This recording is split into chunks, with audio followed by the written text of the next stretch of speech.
It has been said that those who do not learn from history are destined to repeat it. If that is true, then David Wells would be wise to forget all his knowledge from last Sunday when he was nothing short of perfect and posting all zeros at the stadium. He will need to put aside the memories of the cascading cheers that rained down upon him by the Yankee faithful, because today his team needs his full focus versus the Red Hot Sox, who posted a comeback win on New York last night. David Wells meets history as the Yankees meet the Red Sox next.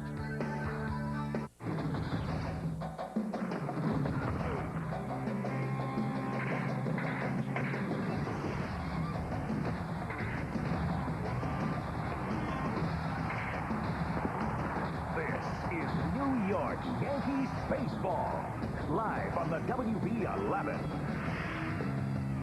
From Fenway Park in Boston, WB11 Sports proudly presents New York Yankees baseball. Today, the Yankees take on the Boston Red Sox. The starting pitchers for today's game are Mr. Perfect David Wells for the Yankees and Derek Lowe for the Red Sox. Hello, everybody. I'm Bobby Verster along with Tommy John, and welcome to New York Yankees baseball here on the WB11. Well, it's a beautiful Saturday afternoon for this second game of a three-game series between the Yankees and the Red Sox. Well, it's a perfect afternoon, and I think that's pretty fitting for who is starting for the Yankees, David Wells. I don't know how he can top what he did in his last outing, but David Wells, if you go into the locker room, he's going through his same routine. The metallic music is going on, so David Wells, who knows what's going to happen? Well, David Wells was pumped. He was getting himself ready. He said, all I want to do is go out and just pitch a normal David Wells type game. If that's a normal game, it's a lot of strikes. He's got a good fastball, a good curveball. His curveball, I think, is one of the better ones in the league. Right there, you see him throwing it for a strike. Struck out Pat Mears. And then here is a good one against Ron Coomer that Coomer can't hold up. And the last pitch of the game, a good high fastball that Mears was laid on. And David Wells throws a lot of strikes. If he has a generous umpire, it's going to be a pretty good day. Well, it's been a whirlwind week for Wells, as he has really enjoyed the spotlight, and rightfully so, the perfect game. He has retired 37 consecutive batters. The Major League record is 41, held by Jim Barr back in 1972, so he will have a chance to break that this afternoon. The Red Sox, with a big come-from-behind win last night as they win the first game of this three-game series. And you got to go to the bullpen. The Red Sox ball club is a different ball club from what they were in 1997, and one of the differences is Tom Gordon.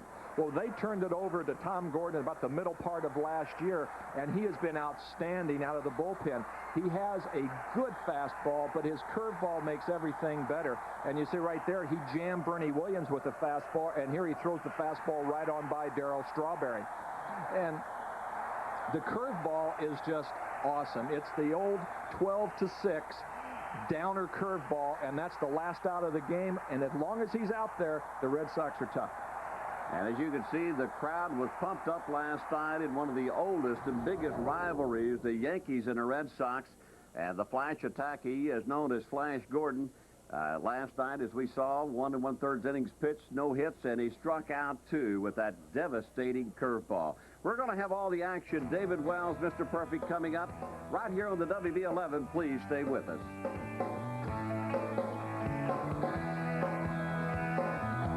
Welcome to New York Yankees baseball here on the WB11. Bobby Verster along with Tommy John. Let's take a look at the starting lineup brought to you by the Corona Extra beer.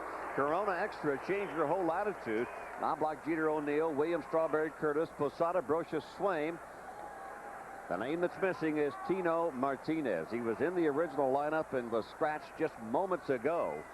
So Swaim now will take over at first base for the New York Yankees. Derek Lowe will pitch to Knobloch leading off here in the second game of a three-game series. And the first pitch is up high to Knobloch.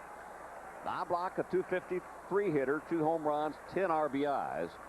On a bright, sunshiny afternoon, not a cloud in the sky here in Massachusetts. And the next pitch is up high, ball 2-2-0. TJ, Derek Lowe, he is a sleeper, and he is a sinker, curveball, changeup type pitcher. You seldom see sinker, curveball. Usually it's sinker, slider, but Lowe has a curveball and has a good curveball. He's 6 feet 6 inches tall, and he takes advantage of it. So he's 0-2. but with a good 2.33 ERA. Low hits per innings, very few walks, and quite a few strikeouts. He's a straight up and down pitcher. A hard hit shot into left field for a leadoff single by Knobloch. And Knobloch doing what he does best, get on base for the Yankees. And now here's the defense brought to you by the new Dodge. O'Leary, Lewis, Bragg in the outfield, Veritek, Valentin, Benjamin, Vaughn at first base, and second baseman up in the minor leagues, Lou Merlone. Lou is a favorite here with the Bo Sox. They love him here in this city, and he's a pretty good little ball player, a little scrappy player. And Derek Jeter looking to bunt Knobloch down to second.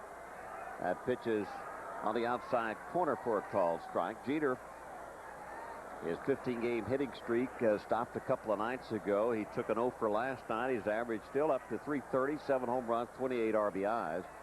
Those 7 home runs are tied for the Yankee lead.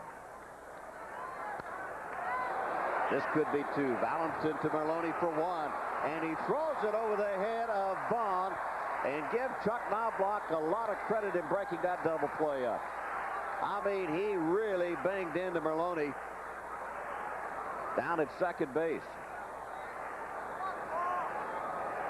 The slow hit ball gave Knobloch the extra steps that he needed. Watch that slide. That was a perfect takeout slide. Merlone did everything he could do. Watch this. Knobloch comes in high, clips him right about the thighs. Good hard slide, good hard baseball, and Merlone got upended, and as a result, Derek Jeter's at second base. Also give the second baseman, who is a rookie, a lot of credit for staying in there and hanging in for a long time and trying to complete the double play. A lot of the guys would just take the one and be satisfied with it. They would take it coming across the bag and try to give you a flip back of their body. And O'Neill bats third in this lineup. Breaking ball swung on, strike 1 to O'Neill. 3 home runs, 29 RBIs. A couple of the Red Sox people told me that they think Merlone is a lot like a Jerry Remy, a real gutsy little ball player. And you saw there, he took a spill but stayed in. Swing and a foul back. Now it's going to be 0-2 to O'Neill. Well, the Red Sox are hurt a little bit because Garcia Parra, their starting shortstop, is on the disabled list, not expected to be back in this series. Tim Naring, who is their second baseman, on the DL. Jeff Fry on the DL. Buford on the DL. They have quite a few guys on the DL, and I was talking to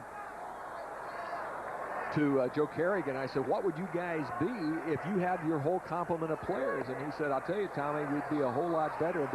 This is a good series. It's going to be a good season. But if they get their complement of players back offensively, they're very good. The thing about the Red Sox this year, Bobby, is they're getting pitching. They're getting their starting pitching is keeping them in the ball game to where their bullpen and offense can save them in the 7th, 8th, and 9th inning. Tapper back to Lowe. Easy play for him. So now 2 gone. Jeter will hold at second base. Paul O'Neill he's fretting not about Lowe, not about this ballpark, but he said, gee whiz, you know what I got to worry about today? John Hirschbeck, the umpire. He's concentrating that Hirschbeck has a wide strike zone, and consequently you saw right there that was a pitcher's pitch, probably a ball, but he doesn't want to let John Hirschbeck ring him up like Tim McClellan did last night. I don't know how well you can hit when you step into the batter's box worrying about the umpire calling balls or strikes. So well, that's what I'm saying. Yeah. I think Paul has just got himself to where he said, I've got to worry about that pitcher, worry about that little white seed that he's got to throw up to the plate. And the first pitch to Bernie Williams on the outside corner for a called strike. Bernie hit a 3-run home run last night, his 5th of the year. Now Bernie has homered in 5 of the last 10 games that he has played in. Got a chance to put the Yankees in front here with Jeter down at second. Tino Martinez not in the lineup, so Bernie takes over that cleanup spot. Another pitch on the outside corner, and Bernie gives that little shake of the head. I don't believe that was a strike, but you were saying Hirschbeck has that huge strike zone. You know, Hirschbeck has a big strike zone. We know that. Watch the ball right there. The catcher's sitting outside. He hit him right in the middle of his mask. But the pitcher's going to make enough mistakes that you don't have to worry about the umpire. Now watch how far out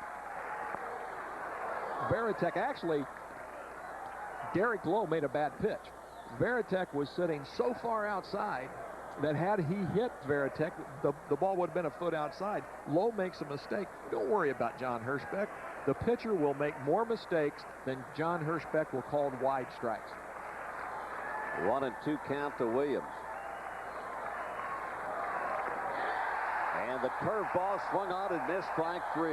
So the Yankees waste a leadoff base hit by Knobloch. They don't score. Red Sox coming up. New York Yankees baseball is sponsored by the Toyota Camry, the #1 selling car in America. Toyota every day. And by Corona Extra, change your whole latitude. By General Motors. And by Nobody Beats the Wiz. By the new Dodge, it's about change. Well, Yankee fans and Red Sox fans gather here at Fenway for this second game of a 3-game series. Joe Torre looking on. Joe without his starting first baseman, Tino Martinez, scratched early on because of a sprain in his right shoulder that he injured last night in a slide to third base when he beat out a triple. And he's not on the bench now, so we suspect that Tino is in the clubhouse, maybe taking some treatment. Well, I saw him earlier in the day right at batting practice when David Wells was getting loose. He had a hot pack on his shoulder. You see David Wells with a gray suede-like glove. David Wells, his first pitch after throwing that perfect game at Yankee Stadium to Darren Lewis. 288 hitter, 2 home run, 13 RBI guy. Wells with 37 consecutive batters. Let's make it 38 now. The record is 41, held by Jim Barr back in 1972. As we take a look at Wells' record.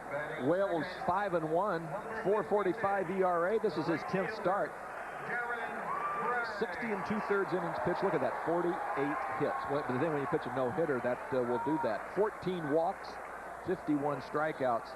David Wells is pitching exceptionally well, no pun intended. And Darren Bragg will step in now. Bragg 2 for 4 last night with 3 RBIs. He got the big hit off of Stanton in that 7th and 8th inning. Red Sox come back against the Yankees. Good fastball inside, just missing, and he will fall behind 2-0. I think Bragg thought he was hit. Hirschbeck said no. Bragg was on his way to first base. I thought the ball was awfully close, but if that hit him, he's trying to roll down his sleeve or roll up his sleeve and show where the ball had ticked him. Well, Darren Bragg, if it did hit him, it just nicked the shoulder where the part of the uniform is. I couldn't tell there. I mean, only Darren Bragg would know. John Hirschbeck says no, so... You know, I think the ball got him on that little insignia right there. It was sticking out a 1/16 of an inch. Not according to Hirschbeck. So the 2-0 pitch is up high. Now it's 3-0.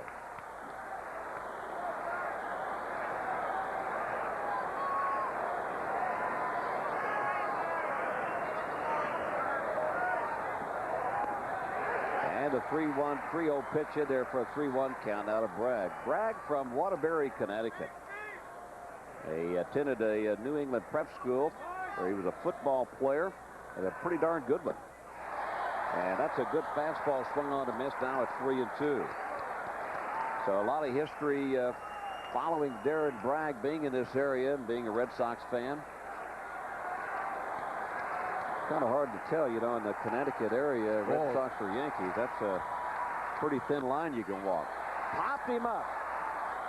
Jeter's got a bead on it. And the sun will take over.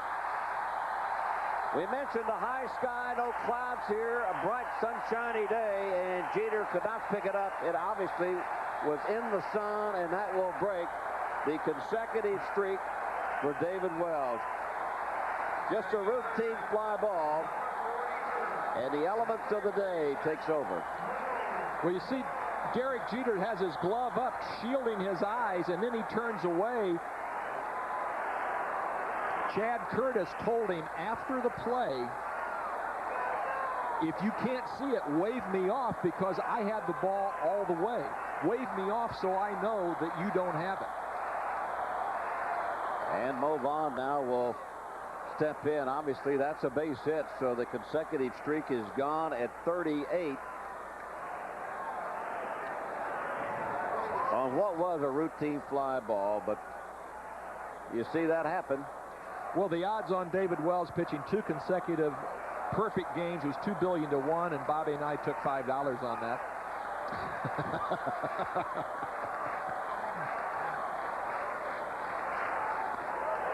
Up high for a ball. Now it's 1-1 now to Mo Vaughn.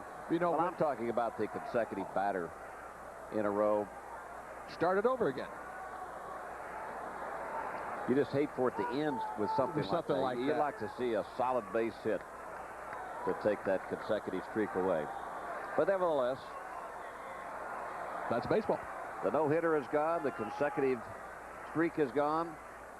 In hand now is a win for the Yankees. And a good pitch to move on there. Now it's 1-2. Wells has won 5 in a row.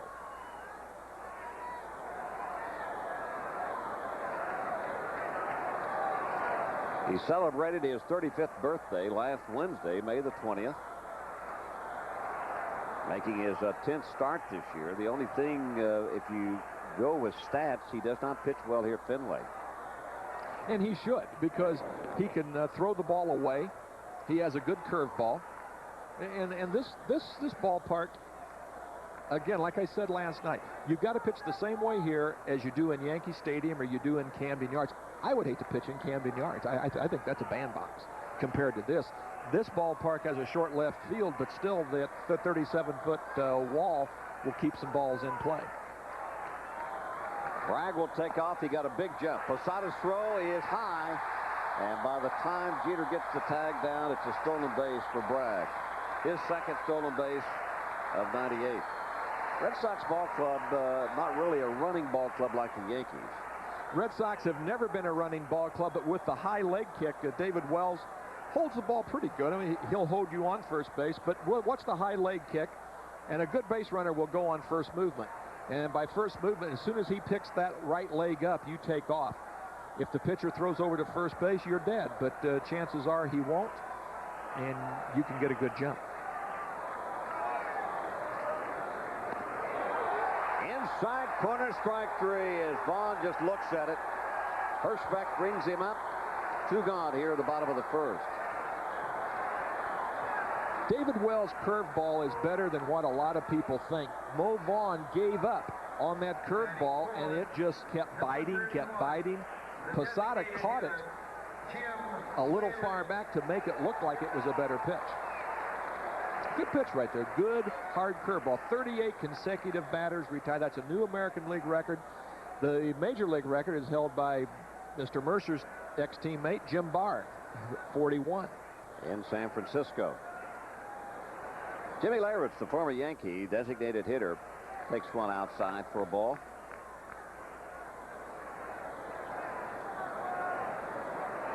Leyritz with 7 home runs. Mo Vaughn leads his ball club with 12. Leyritz told Jimmy Williams, he said, if you want to do anything for me, please let me play against the New York Yankees. And that pitch high and inside for a ball. Now it's 2-0. Leyritz basically the designated hitter for this ball club. Joe Torre along with Jim Williams. And he's 5th year now with Boston. And he has brought a real calming effect. Excuse me, not 5 years, his 3rd year with Boston.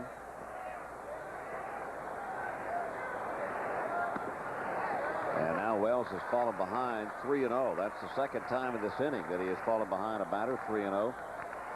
They have made some changes here, and it really has done wonders. One of the changes is that they traded Heathcliff Slocum to Seattle. They got a couple of pretty darn good players. They've moved Gordon to the closer spot. He leads the American League with 18 saves. picked up Pedro Martinez, the best pitcher in baseball, or one of the best.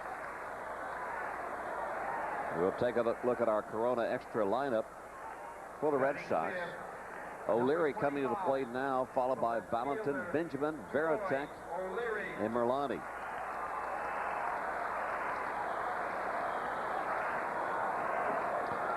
Jimmy Williams is not afraid to try things. He will do things. He'll double steal. He'll hit and run. And the Red Sox managers, when you play in this ballpark, you pretty much sit back and play base at a time baseball because the ballpark kind of dictates that. But Jimmy Williams is not afraid to try things. And he bring a little National League style of ball to this Red Sox organization. And by National League style of ball, the hit and run, steal. Chopper foul off to the right side, so it's a 1-ball, 1-strike count to O'Leary. Always a lot of photographers and reporters that covers the series when the Yankees and the Red Sox get together.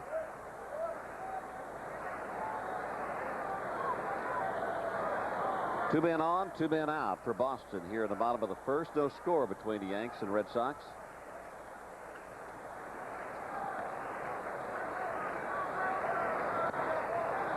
And that's down low for a ball. Now it's 2-1.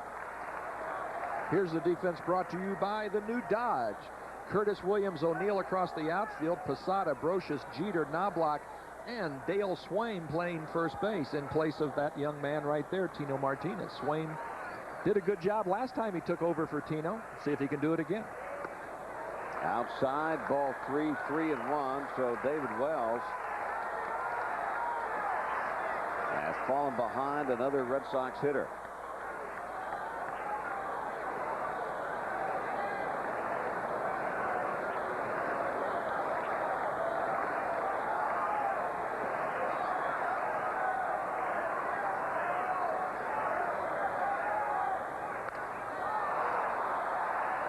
Left side in the stands, but just barely in the stands. Brocious had given up on it. Either that or he didn't see it either. He may have been able to catch that ball. It was only one row deep. Only one row deep, but I think Brocious lost the ball like Jeter did in the sun with this high sky. So the count will go to 3-2 on O'Leary with the runners on at first and second. They'll be off of this pitch.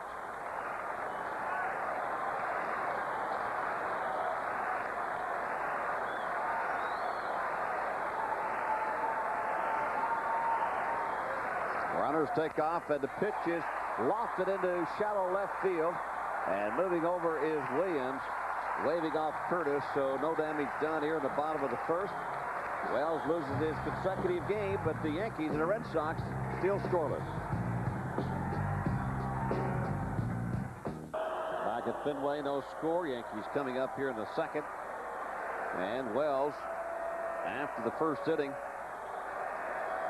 as he goes into the dugout, first guy to meet him, of course, the pitching coach, Mel Stottlemyre. This is Strawberry leading it off for the Yankees. Strawberry set out a couple of days on his 3-day suspension, and that's a base hit back up the middle on that big overshift that they put on for Strawberry on the right-hand side. And Strawberry, after appealing his suspension, was in the lineup last night and also this afternoon. You see the shift right there. 3 players on the right side of the diamond, and Darrell just hit the ball right back up the middle. A pretty good sinker. You saw him hitting the ball almost even with his body.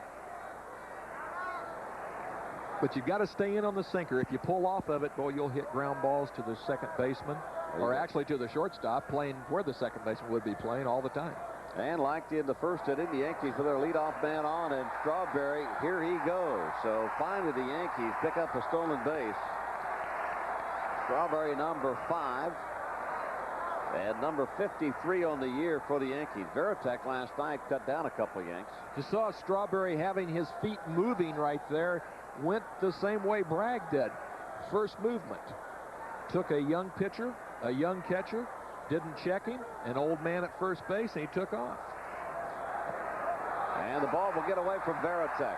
Strawberry will move up to third.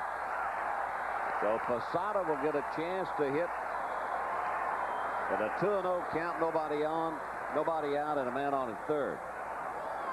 That was a sinker, and Varitek did just a horrible job. Watch him try to backhand the ball. Instead of turning his glove over with the palm facing the pitcher, he tried to backhand it, and that was just a horrible way to catch the ball. Last night, he had a tough time catching Wakefield's knuckler. Missed about 5 or 6 of them like that.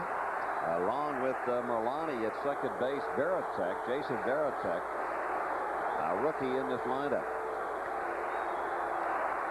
Up high for a ball. Now it's 3-0 to Posada.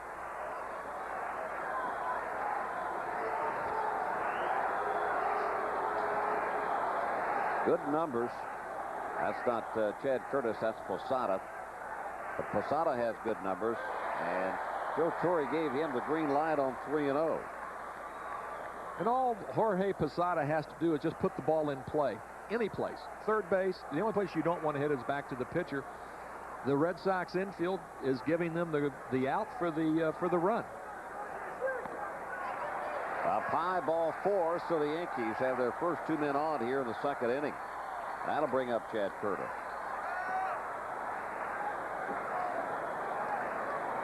Batting 7, number 28. The left fielder. Curtis gets to start in left field this afternoon. Tim Raines, I think, is a little bit sore. And Joe Torre really protects those legs of Tim Raines. Well, Tim Raines running down the first base last night. Benjamin threw the ball about 6-8 feet up the line towards home plate, and Mo Vaughn had to make a pretty good play to tag Tim Raines. But you could see right then Tim's legs were sore. They might have been a little tight. Day game after a night game, you give him some rest. And Curtis lashes one into left field. Over quickly is O'Leary. Strawberry will come on to score. The Yankees will take a 1-0 lead.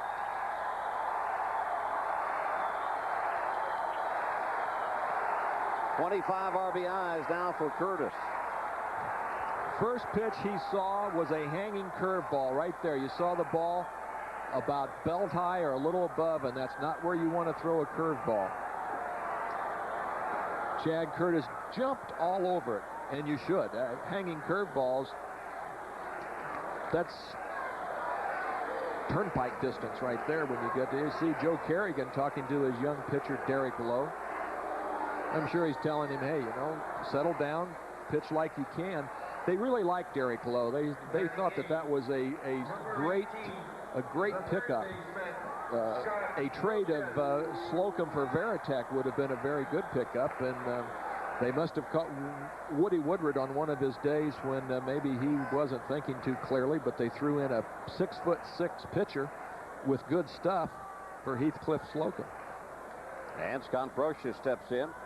2 men on, nobody out, and he bunts it towards the third base side, and they are going to mess it up. Valentin thought Lowe was going to get it. Lowe thought Valentin was going to get it, and it turns out to be bases loaded and a base hit for Brocious. The same thing happened there to what happened to Jeter and Curtis. Saw Lowe start after the ball and then pulled up. The third baseman reads the pitcher. If the pitcher can get it, he goes right over. Now you see him back up because Valentin thought Lowe had the ball. If Lowe just pulls up from the start, the third baseman comes in, picks the ball up, and it's a sacrifice at first. And here's Dale Swain, who picked up his first base hit in his last start at first base when Tino was hurt. And it turned out to be a pretty big base hit because he came around to score the winning run for the Yankees in that defeat against Baltimore. So Swain now batting with the bases loaded. He'd like to break into that RBI department.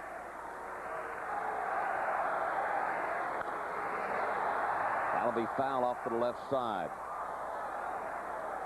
The best thing you can tell young pitchers on a play that happened on that bunt play, if you don't think you can get it, you stay on the mound and let the fielders have it. Spoken from a guy that has done that a few times. Hey, do you want me to handle the ball or do you want Greg Nettles to handle the ball? That's the way I looked at it. Now, if you're Ron Guidry, who's very fast, yeah, you run over, you get the ball, and you can make the play. Up high, so it's 2-1. Plus the other thing, he's 6'6", and when you get that high, to get over, bend down, sometimes it's a little tougher when you're Randy Johnson. I've been on Randy Johnson all the time. Back up the middle off the glove of Lowe. His play will be at home to force the runner. Swain hit it hard, and Lowe got some leather on it and quickly pounced off the mound to pick it up to throw out the runner coming home. I think Lowe got knee on that ball. I don't know if that ball got leather or not. He doesn't end up in the best way. He kind of falls off to first base, but he got the glove down. It either hit glove, knee, leg, whatever, but he pounced on the ball and made a good play. Varitek playing a first baseman now. He's not a catcher. He's a first baseman. Put the toe on the plate, stretch out, get the ball, get the force at home. The second baseman, Chuck Knobloch. Well, the Yankees now have batted at least one time against Derek Lowe. Knobloch coming up for the second time. He is 1 for 1 with a base hit back in the first. Yankees lead it 1-0, but threatening here in the second inning with 1 out, bases loaded.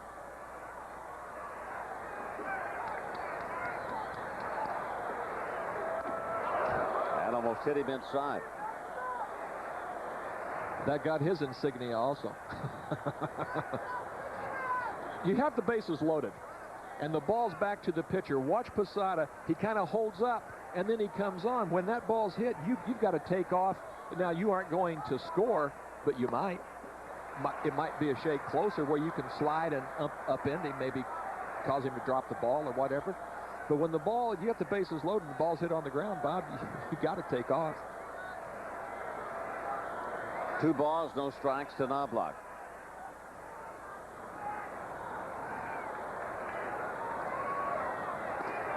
Up high, ball 3, 3-0. You know, there was a time when pitchers did have to work on their base running.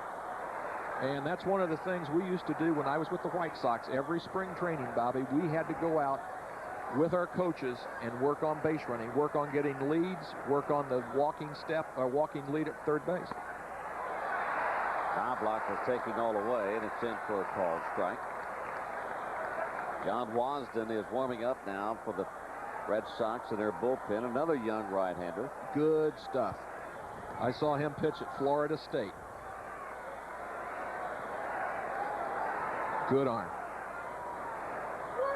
And a 3-1 pitch, and Knobloch thought it was too high. Hirschbeck said no. It's in there for a called strike. So it's 3-2. I thought it was too high also, and the reason why, David Wells threw a couple pitches like that the last inning, and Hirschbeck called it for high. It wasn't high, but in this day and age, if it's a couple inches above the belt, you just chalk it up. It's a ball. Well hit out into right field. Going back is Bragg. Coming on is Lewis. Grand slam home run in right center field. Chuck Knobloch on a 3-2 count. His third of the year. And the Yankees will take a 5-0 lead.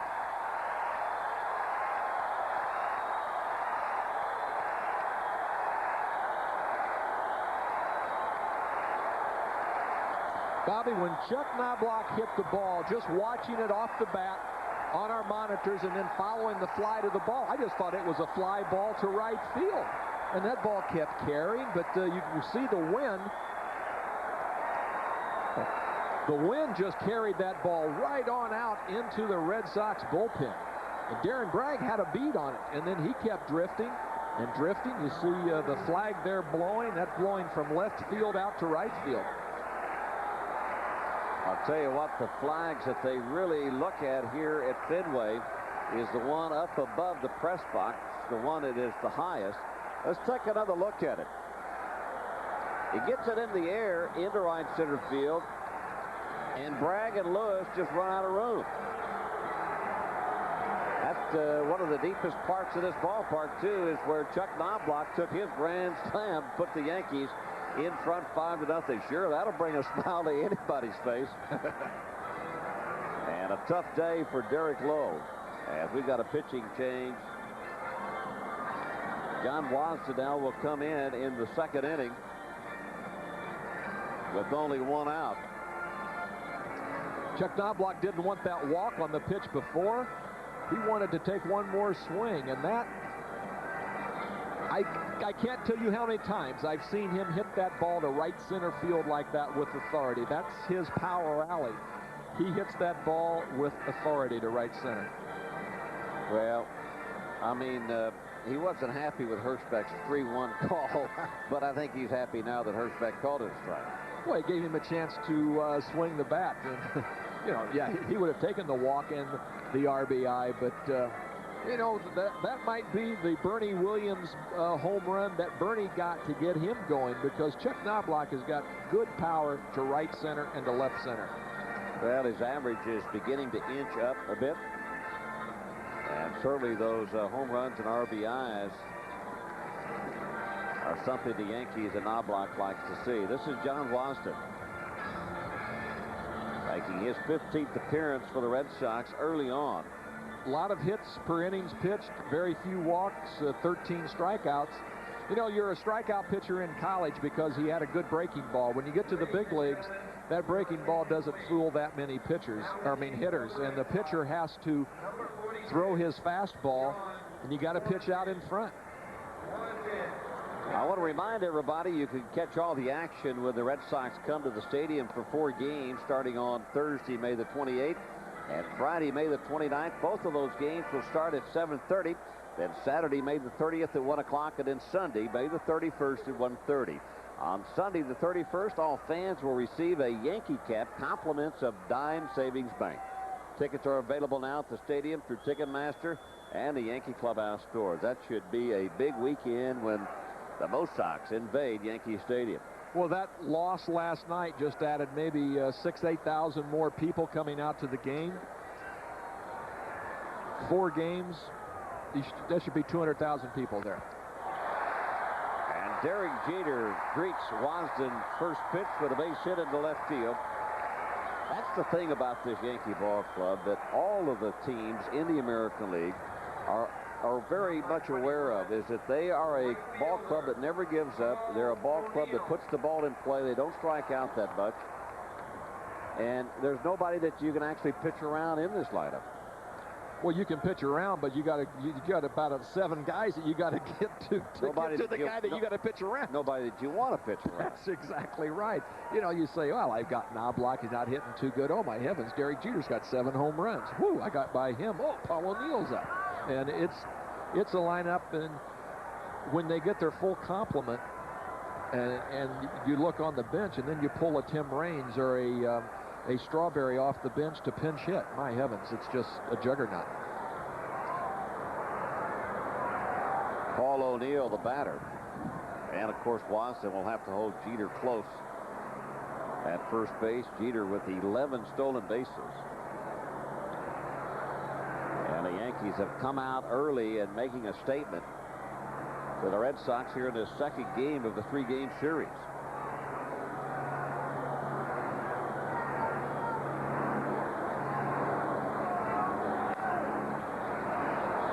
Right side. Merlani's only play is to get the one at second. Benjamin tried to complete the double play. So O'Neill will be on at first. 2 outs here in the second now.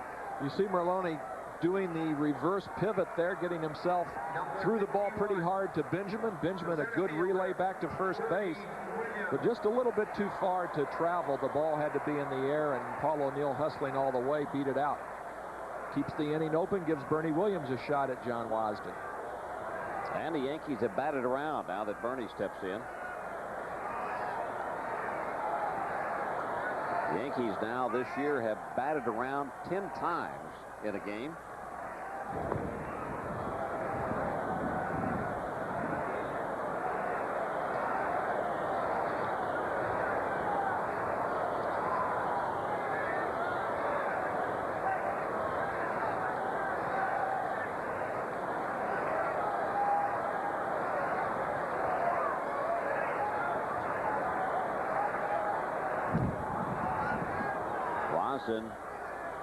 O'Neill was not the greatest of speed, but he has 4 stolen bases and has yet to be caught And each and every time that Watson throws over there, that's Jose Cardinal. He will go over there and have a little conversation with O'Neill and say, you're getting back easy, then take another half a step out there. Get another half a step lead.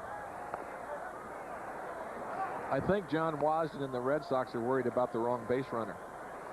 I don't think, just kind of give Paul O'Neill a little look and worry about Bernie Williams. I would never worry about Paul O'Neill stealing the base. If he steals the base, it just fills the hole up at first base for Bernie to hit in. 1 ball, 1 strike to Williams. Bernie wears those glasses both in the field and at the plate. Cuts down the glare. Did you ever hit with the sunglasses on? No, I never did. They just didn't do that a few years ago.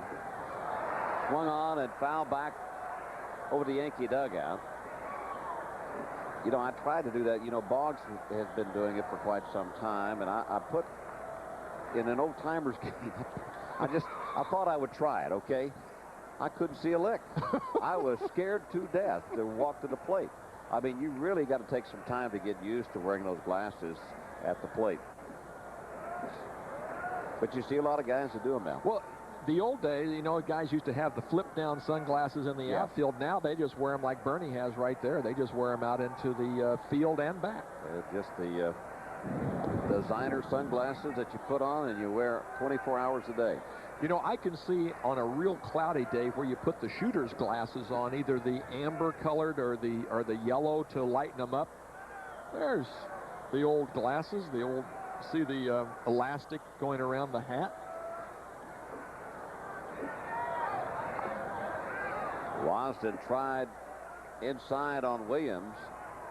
Now the count is 2-2.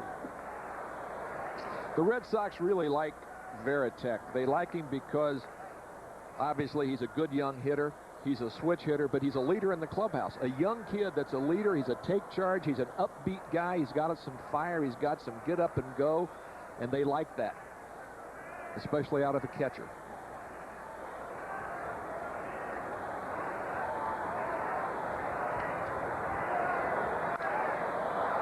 Popped him up left side. We'll see if O'Leary has problems.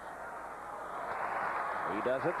Glass is down, and the Yankees are finally gone here in the second. They batted around, but Chuck Knobloch, with his first grand slam of '98, helps the Yankees take a 5-0 lead.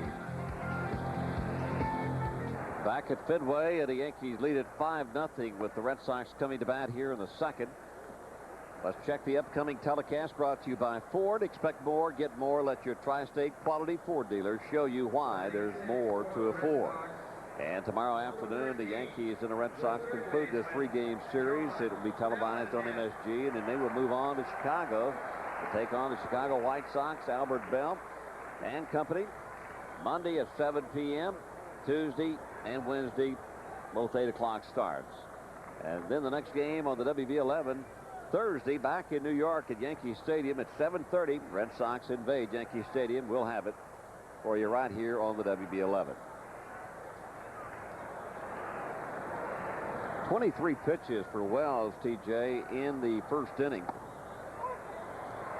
as John Valentin leads it off for the Red Sox here in a second. I know David Wells doesn't like to pitch this way, but you got to lead right there. Posada's perfect. Just stay right there and even move out farther. You got a 5-run lead. Force those guys to go out on the plate and try to hook it into the corner. And when they start going out on the plate, then you can throw the cutter in on them, because Hirschbeck will call it. Went inside and pops him up. It'll be out of play. When you talk about a tough time for the outfielders when the ball goes up in the air, how about the catcher when that ball goes straight up in the air behind home plate? They don't have sunglasses. They don't have anything. They just maybe a little bit of that, black cord their eye or whatever. They're tough. That's the John Madden position back there, in the mud and all that. And Posada catching. He caught last night. He's catching this afternoon because of David Wells. He caught that perfect game at Yankee Stadium. So Joe Torre stays with that combination. Other pitch foul back and out of play. A lot of managers don't like that. Managers that I've had, you get a little something going with a catcher, and all of a sudden, you know, you're going along and you have 2 or 3 good games, and then another pitcher comes up, maybe a left-handed pitcher, and they'll put the right-handed hitting catcher in there, and it just throws up.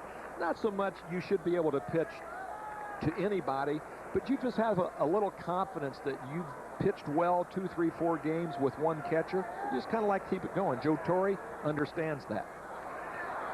Nice backhand by Jeter. Bobbles it momentarily, but he makes it up with that strong arm. So he throws out Valentin, one gone. Actually, what it is common sense. And Joe Torre's got that. And that good feeling that you would have. Well, Joe was a catcher, sure, Yeah. and, you know, and he understood it. And Derek Jeter bobbled the ball, but you can make mistakes in the field if you've got a good arm, because that hose can make up for a few miscues. Unlimited potential at short for the Yankees and Derek Jeter. His limitations are limitless. Huh? Mike Benjamin, who plays shortstop in place of Garcia Parra, another guy that has unlimited potential. Well, we were talking about that today. There are 3 shortstops in the American League: Rodriguez, Jeter, and Garcia Parra. David Wells makes a nice play, 2 out. Somebody is going to get shorted come All-Star game. It's just like it was at first base. They had Herbeck, Mo Vaughn, Mattingly. See the fastball away? Stay out there, David. Just stay out there all day long, and you'll get those balls coming back to you. Hirschbeck likes to call the ball away, and the batters don't like to see the ball away and make them adjust to you outside. But some shortstop is going to get slighted in the next 4 or 5 years. The batter is Jason Varitek, the catcher. Well, you take a look at, the top 10 in almost every category. Jeter is in the top 10 in batting average. Rodriguez is number 1. That's not Rodriguez out in Seattle, but Von Rodriguez of Texas. A-Rod's got, what, 17, 18 home runs? A-Rod, which is the shortstop in Seattle, has 18 home runs. He leads the American League. Wow.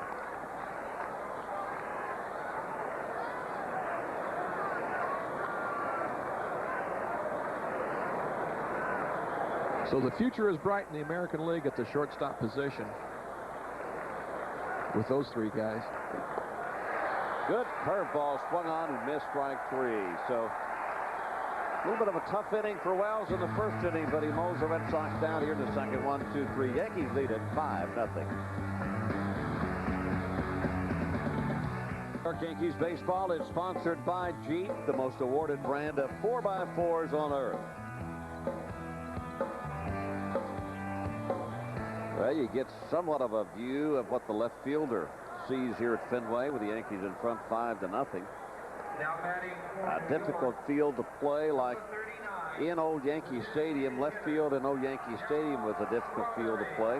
Here, because of the green monster and having to judge fly balls off of that wall, and old Yankee Stadium having to judge where you stand in the outfield since it was so big.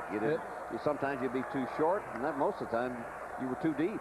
Well, I think we were talking about that one time at the stadium, and you said that because it was so deep, right in back of the left fielder, in the old park, it was 404, right to that left field wall, and you get standing back there playing where the warning track is, and you're 370 feet from home plate. Yeah, left center was like 427 is what it was. Strawberry leads it off for the Yankees. Exactly what he did in the second inning with a base hit. That's what ignited that 5-run inning for the Yankees. As we take a look at the Toyota box score. Knobloch 2 for 2, but he has that huge grand slam in that second inning.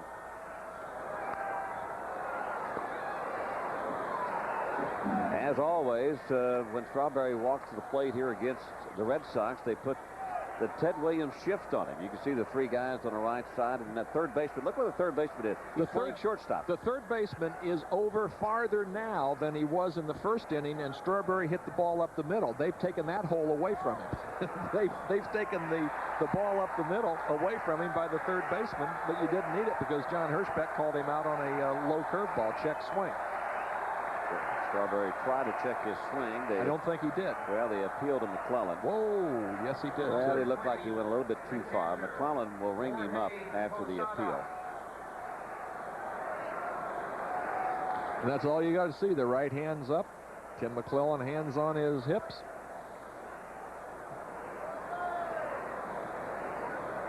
That'll bring up Posada, who walked his only time up.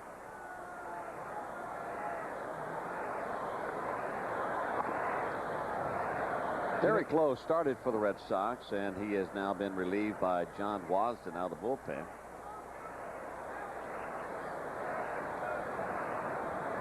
Wasden, also 25 years old, 6'2", 190 pounds.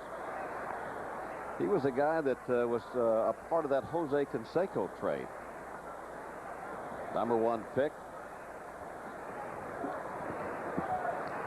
And I guess the best thing you can put alongside John Wasden at this particular time is that he has potential. He hasn't really proven himself yet. The big P. You're a prospect, and you better start doing some things because all of a sudden then you become a suspect. And that's when... Potential to suspect? You don't want that, right? You don't want that one. Take a look at our Budweiser out-of-town scoreboard. 3-0 pitch in there for a call strike. Cincinnati, Colorado all tied up. And we used to do some college games down in Florida, in the Florida State Seminoles, and Wasden was pitching there. Paul Wilson, Jonathan Johnson. I mean, they had three pretty good pitchers on that club. Paul Wilson, #1 pick of the Mets, who's been troubled with arm problems. Yeah. And Jonathan Johnson it was the #1 pick of the Texas Rangers when the Rangers had a chance to pick Kerry Wood, and they bypassed Kerry Wood for Jonathan Johnson. No, they'll never hear that, the last of that either, right? Chad Curtis with a solid single to left field back in the second. That drove in a run.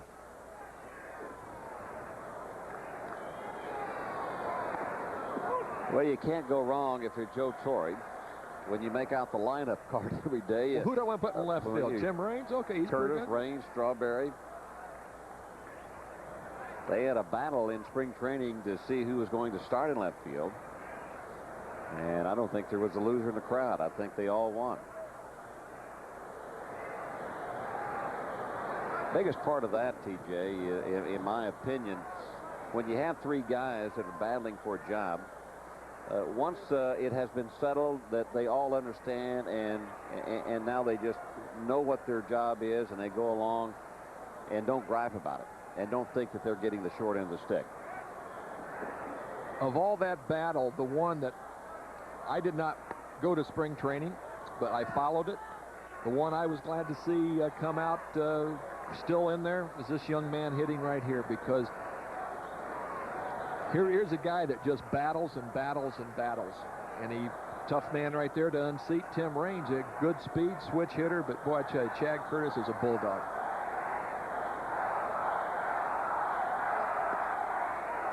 And a breaking ball in for a call strike. Now it's 1-2 on Curtis with one out here in the third.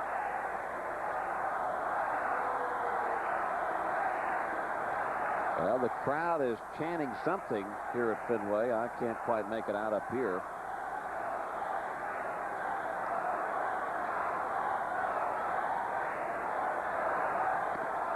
If that pitch is up high, is it "Let's go Yankees"? I don't. It's "Let's go" something.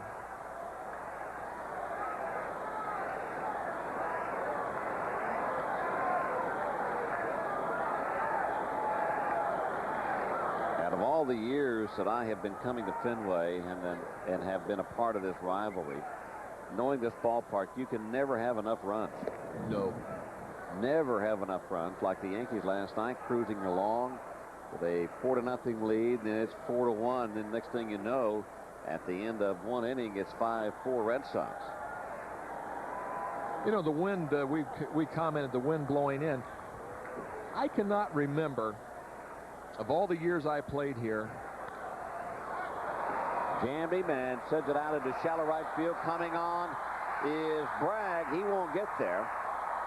Perfectly placed. Another hit for Curtis. 2 men on, 1 man out for the Yankees here in the third. I thought Darren Lewis could have had a shot at that ball, the center fielder, but it was almost like the Chad Curtis, Derek Jeter in the first inning. The ball was hung up in the air, and you see Curtis isn't even running hard. And Darren Lewis was the one that was closest, but right here it's just they kind of just fell in the middle of the 3 of them. And if they kept going, you could have had all 3 of them hit each other like the Three Stooges or the Keystone Cops. Brocious with a chance to knock in Posada. You know what? While I was saying, Bob, with the wind blowing in, I can't recall more than maybe once or twice of the wind blowing out very, very hard. Yeah, you'll get a nice little breeze, but I mean, you know, when the wind really blows out, where you get the fly balls, and every fly ball is an adventure, especially the one going to left field. That's the flag out in center field. That's not really the barometer here. Well, hit into left center field. Moving over is Lewis, and it's going to be off the wall. Posada will score. They're going to wave around Curtis, and the throw will be over the head of Varitek. 2 runs on that double by Brocious, and the Yankees will take a 7-0 lead.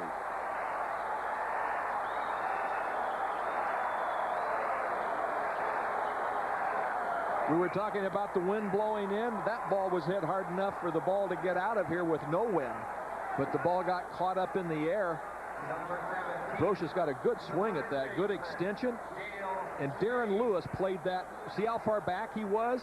Last night, Troy O'Leary got caught close to the wall, and the ball got by him. That ball, Lewis read that the ball was going to hit off the monster, and he just laid back and played it for a double.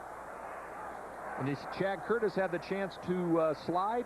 He came in with standing up with a little forearm into Varitek. And Dale Swain sends one into right field. This time Bragg catches up with it. So Swain now has hit the ball hard 2 times. He's hit it right on the nose, and it's come up with nothing. Number 11. The real barometer here at Fenway is the flag that's up above the press box here. That's the highest point of this ballpark. And it appears that the flag is blowing somewhat to right field. That's the one they go by because of the other flag, a little bit of a swirling action for it. Nevertheless, here's Mr. Grand Slam, Chuck Knobloch. One of the things we were taught when I was just a kid in baseball, when you come to the ballpark, check the flags. First thing you do, if you're an outfielder, infielder, sometimes if the wind's blowing out in Wrigley Field, pitchers would get sore throats, postnasal drip, anything to get out of that one. Well, of course, on Memorial Day weekend, the flag is very prevalent in America. And I know what you're talking about. You go to Wrigley Field, well, if you're a pitcher, you don't even want to look up to see which way the wind's blowing. But if you're a hitter, first thing you do is check which way the flag is blowing. But you're supposed to do that anyway as a defensive player, so you can know how to position yourself, or if a high fly ball off to your right might blow back at you, or you've got a chance to catch it. Got to play the elements as well as the baseball.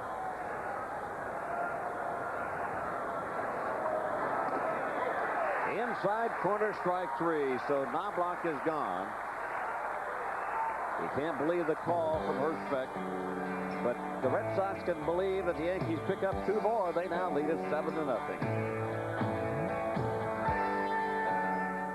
New York Yankees baseball is brought to you by Ford. Expect more, get more. Let your tri-state quality Ford dealers show you why there's more to afford. And the Prudential billing building in the background here at Fenway. That's just off the right field line. Fenway and I guess Tiger Stadium, the oldest ballparks in the American League now. Lou Merloni, that is, leading off here in the 9th inning. As we mentioned, Naring on the shelf and hurt right now, so the rookie second baseman takes over. Hits it hard, but Knobloch is there, so one gone.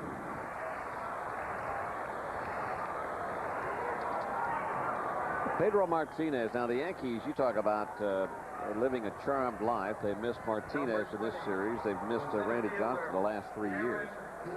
That's amazing, isn't it? When I was in their clubhouse today, he walked by me. His brother Ramon is big, is tall. He's not very big. I mean, you know, 6'1", 6'2", but his brother's about 6'5", 6'6". Darren Lewis batting. Strike one to Lewis. Martinez has raised the level of this starting staff up about a notch or two. One thing, it's kind of like having a Ron Guidry. It's kind of like having Dan Duquette, the general manager, who has taken away some of the bad feelings about him since he made that Martinez deal. Boy, he caught a lot of heat when he let Roger Clemens go, obviously, and now that's subsided because of Martinez. Should be an easy play for O'Neill in right field. It is. 2 gone. Well, the thing that Martinez does, and this is speaking as a pitcher, when you've got a horse, and you said it, he goes out there and pitches a gem, you don't want to be the slug on the staff, so all of a sudden, not that you're going to pitch any better, but you're going to say, I got it, and you elevate your game to compare to his game. Not that you could compare to Martinez, but he brings a level of pitching up. Bragg, the hitter, with 2 outs. Well, what I was going to say, when you have Guidry, you have a guy like Whitey, Ford, Pedro Martinez, you don't normally go into that real long slump or losing streak. That's right. You know, because you got them going out every 4 or 5 days, and the quality pitchers that they are, they keep you out of that long losing streak. Hit hard back up the middle. Nice play by Knobloch at second, so it's another 1-2-3 inning for the Yankees at Wells, and it's 7-0 Yanks.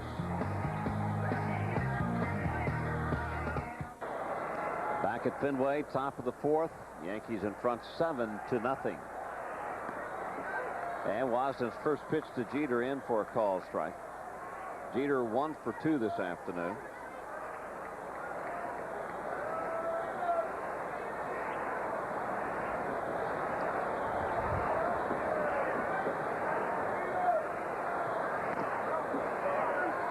Inside. Now it's 1-1. Brian Cashman, the general manager for the Yankees, on hand for this second game. He was here last night. Alongside him was George Steinbrenner, the owner of this ball club. And once again, the ball was hit hard, and Benjamin obviously just misjudged it or didn't see it. It was off of his glove. It should have been caught. We'll see how they score it. They may score that a base hit, but that's an error. You hit the ball hard. Benjamin just jumps, and the ball, it wasn't tough, Bobby. That was not a tough play.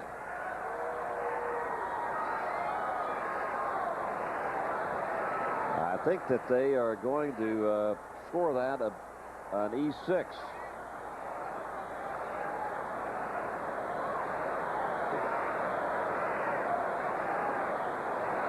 You know, batters don't like to, they hit the ball right on the button. Like to get a base hit, but this is the major leagues, and that was a relatively catchable ball. Very catchable. So it is an error on the shortstop, and Paul O'Neill bats for the 3rd time in this game. Paul has had a problem from the get-go well, I tell you, this afternoon, and I don't know, you mentioned it right on that he was more worried about Hirschbeck in his strike zone than hitting this today. And it's just like he's worried about John Hirschbeck's strike zone instead of worrying about what the pitcher's going to throw him. Go up there and swing.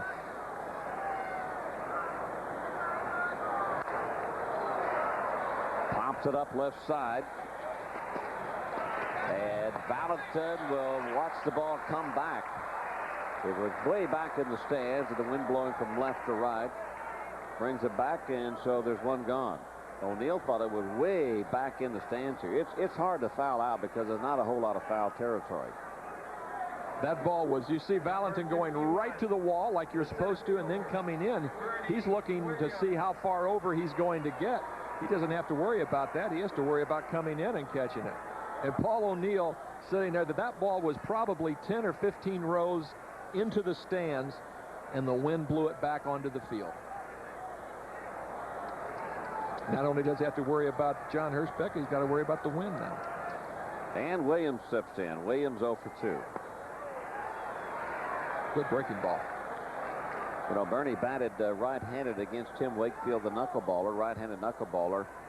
Last night he hit a 3-run home run, his 5th. So I asked him this afternoon why he did that. And he said, well, you know, I know Wakefield is going to throw nothing but knuckleballs, and I just feel a little bit more comfortable hitting from the right side off of him. Obviously he did.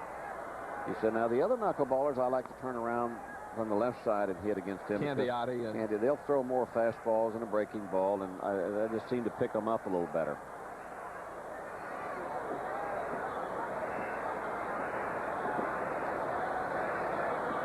Being a switch hitter, you have that privilege.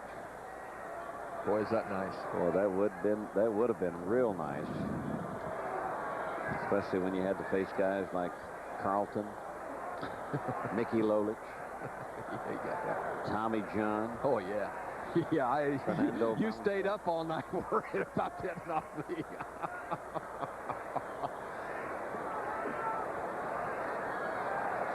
One ball, one strike to Bernie. And a nice stop by Veritek will hold the runner at first.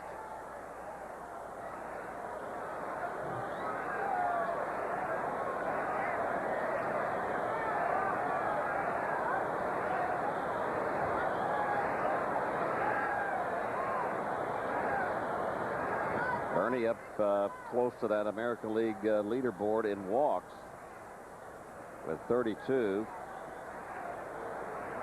You expect to see Ricky Henderson up there. Well, you got Jim Thome there, and he also leads the American League in strikeouts.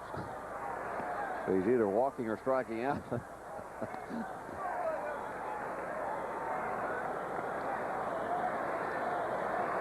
3 balls and a strike to Williams.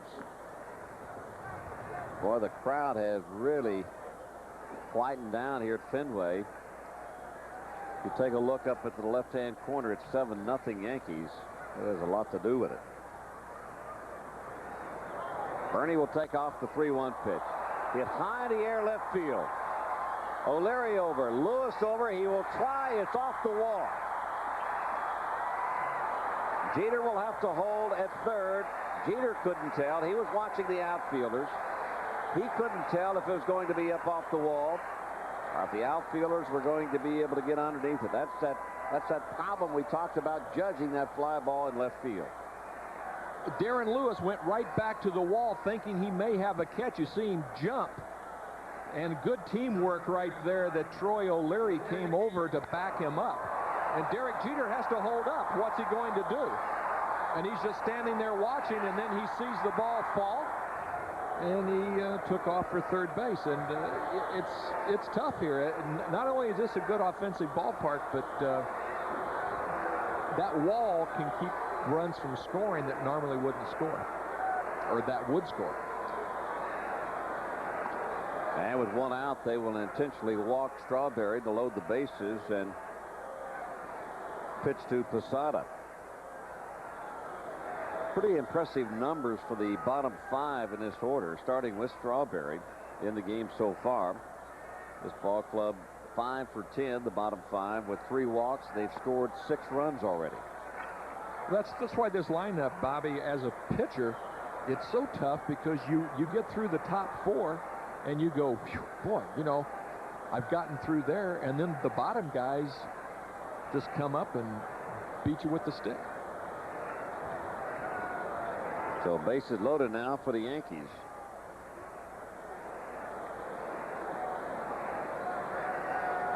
You know, the first time you see the pitchers, when the catcher comes out to talk to the pitcher, first time I ever saw the pitchers hold the glove over the mouth, I thought the guy had bad breath, and he didn't want the catcher, you know, to be offended.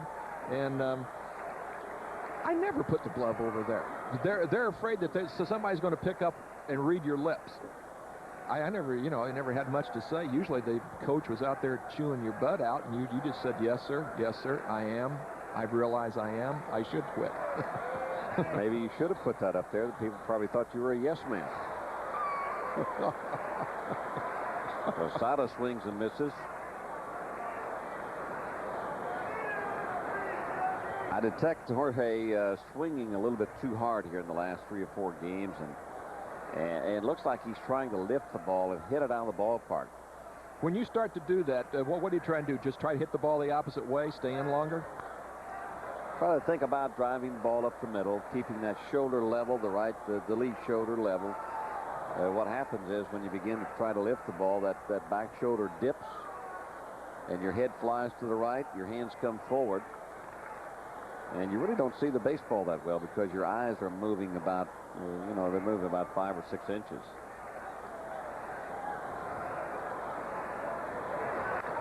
Hit hard and knocked down by Mo Vaughn. They will only get one. Jeter will come on to score. The Yankees will take an 8-0 lead.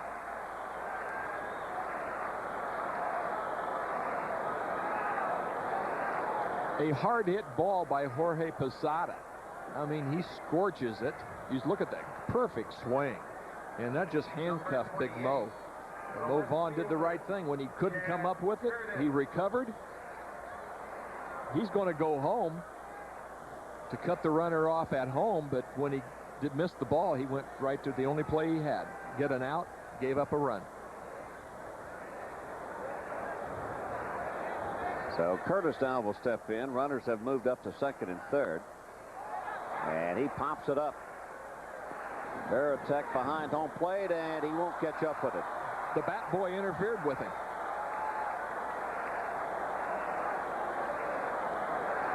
I know the bat boy was there, but I think the wind had something to do with this too. It did, but now watch this. You'll see the bat boy right in the middle right there. He's running out of the way. But that wind brought that ball back, and the young man's trying to run out of the way. He thinks the ball's up in the stands. I thought the ball was up in the stand. That's a tough play. So new life for Curtis. Not the bat boy's fault. No, that wind brought that ball right on back. Just the elements got him on that one. We were talking about how hard it would be for the catcher to look up into the sky, this high sky, without any sunglasses or any protection, and pick the ball up.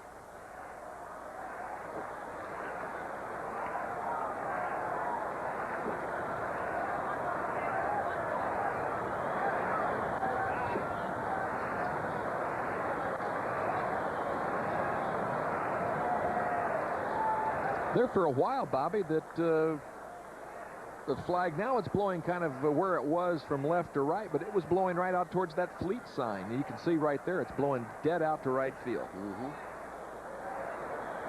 It's about a club-and-a-half wind right there. Well hit, and scatters a couple of Yankees in the dugout. And Wells says, hey, I've got protection on my left hand. Bring it over here like a glove. Sure. You know what? They all say that, but when the ball is hit in there, they're the first to move. First to move. You know what he told me today? He said, I got to get you into Metallica and all that stuff. I'll tell you what, you got to like the guy. Talk about a free spirit. I said, yeah. Another foul ball. Let's see what he does. David Wells, he's the same guy, whether he does good or bad. Very much a free spirit, as we mentioned, loves that hard rock music, especially Metallica. And you would suspect that he wouldn't be nervous his second time out after pitching that perfect game at Yankee Stadium, that he would be just David Wells. Well, he would be, but still there's got to be a little adrenaline flowing. Valentin at third will throw out Curtis. And the Yankees are gone here in the top of the 4th inning. They pick up another run. And they lead the Red Sox 8-0.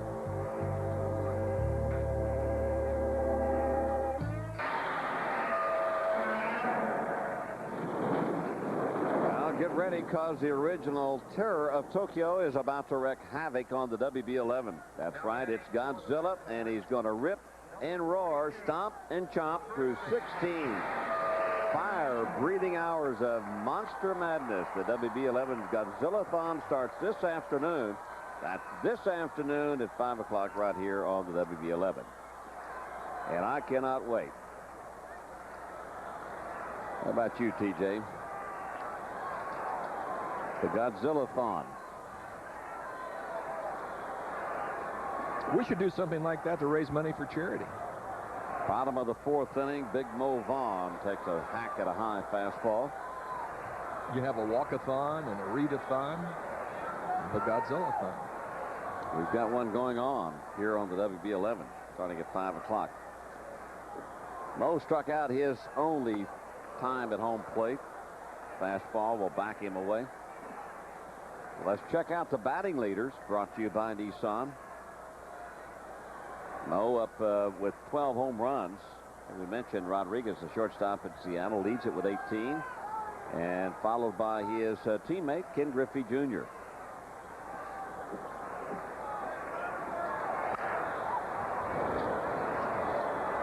You talk about somebody, nice play just to knock the ball down the right field line by the ball guy. Not a ball boy down there, it's a ball guy. But Mo Vaughn with that uppercut swing that he has, and he's got, he's got those arms leaned out over home plate. He just has all that padding. He gets plunked quite a bit there on the right side. Sends this one high and deep in the left field. Curtis will look up, and it is gone. A home run to left field for Mo Vaughn, number 13. And it's 8-1 New York. That's why Mo Vaughn is so tough to pitch against in this ballpark. You throw the ball inside, and you might hit him, and then you get the ball out over the plate. But that was a good pitch. That was a good pitch. Former Seton Hall Flash. Just caught that ball back of him almost and used his hands. This is what Jim Rice said. If he gets to using his hands like he should, he'll start hitting the ball hard to left field. Mo now has 5 lifetime home runs versus David Wells. Leyritz walked back in the 1st. And the curveball over. Now it's 0-2.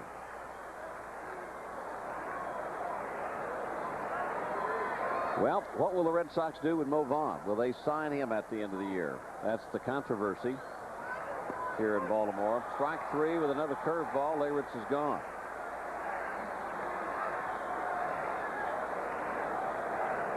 Now that they've signed Pedro Martinez, Dan Duquette to that $70+ million contract, his next job is, will they be able to sign Vaughn? Well, there's a lot of animosity between Mo Vaughn and that man right there, Dan Duquette.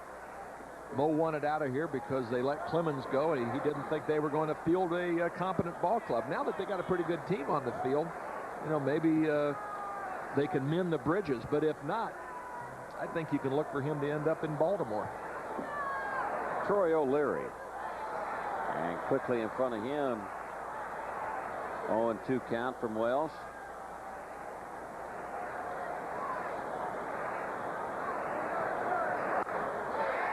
And the 0-2 pitch, line into right field for a base hit.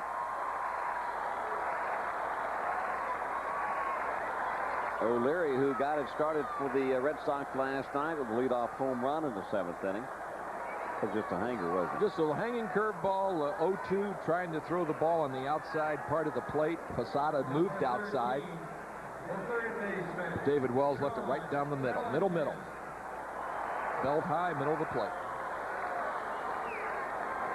Stepping in now is John Valentin. I want to ask you, TJ, about David Wells and kind of what he would be feeling at this time.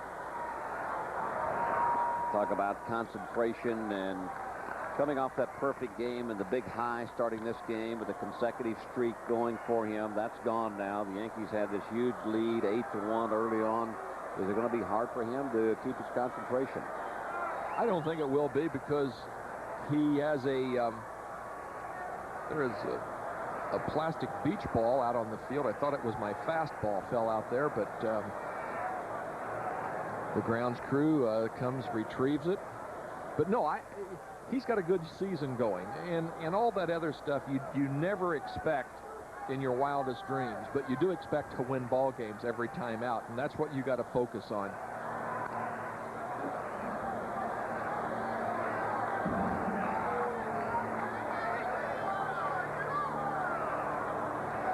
Toyota box score for the Red Sox.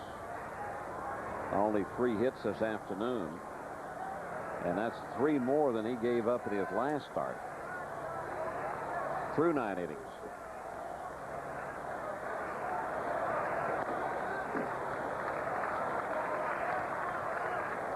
Two balls and a strike to Valentin.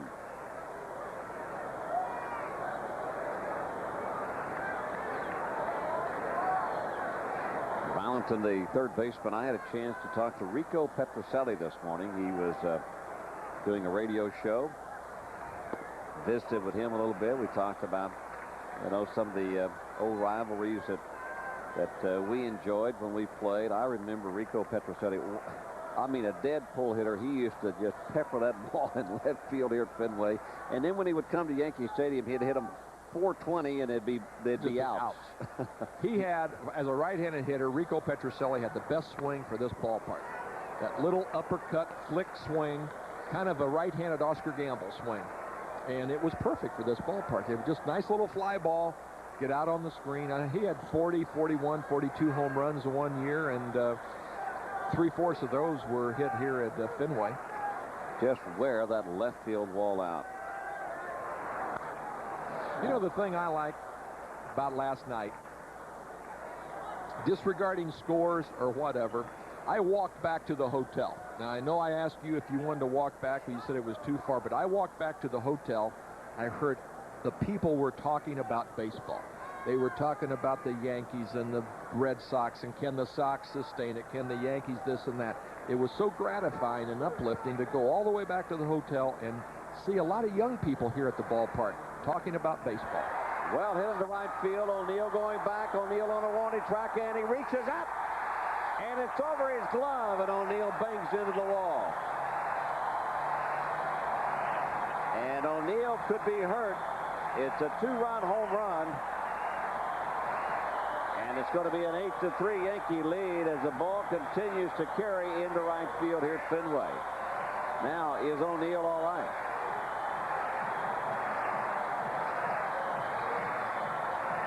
There is padding around the right field wall.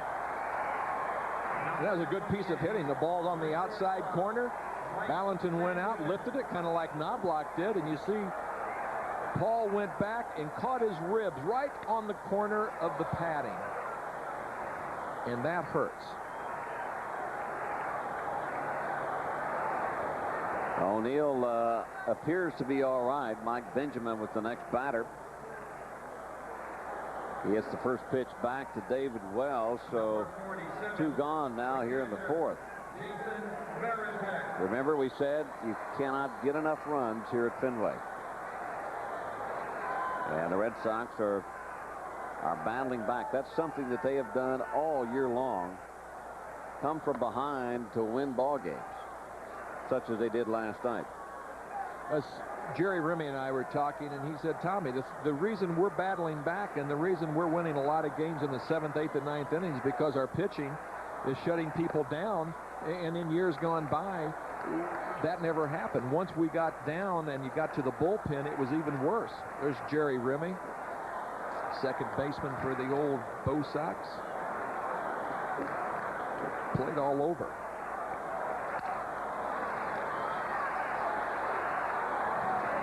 Jeter throws it off the mark, but Dale Swain makes a nice play at first base to put the tag on Varitek. O'Neill appears to be all right, but it's still an 8-3 lead. up 3 runs for Boston. For New York, And Paul O'Neill, who the third baseman. had a little chat with looks like a Red Sox fan. They're giving him some instructions there. There's no love lost, obviously, between the Yankees and the Red Sox. And not only the players, but also the fans. And it being such an intimate ballpark, you can hear just about every fan's comment. And you can't drown it out. What a rivalry, though, isn't it? And the Yankees have not lost a 3-game series yet in 1998. They did lose last night's game, and here in the 5th inning, they lead 8-3. And Scott Brocious, who is 2 for 2, having a great day, will lead it off for the Yanks.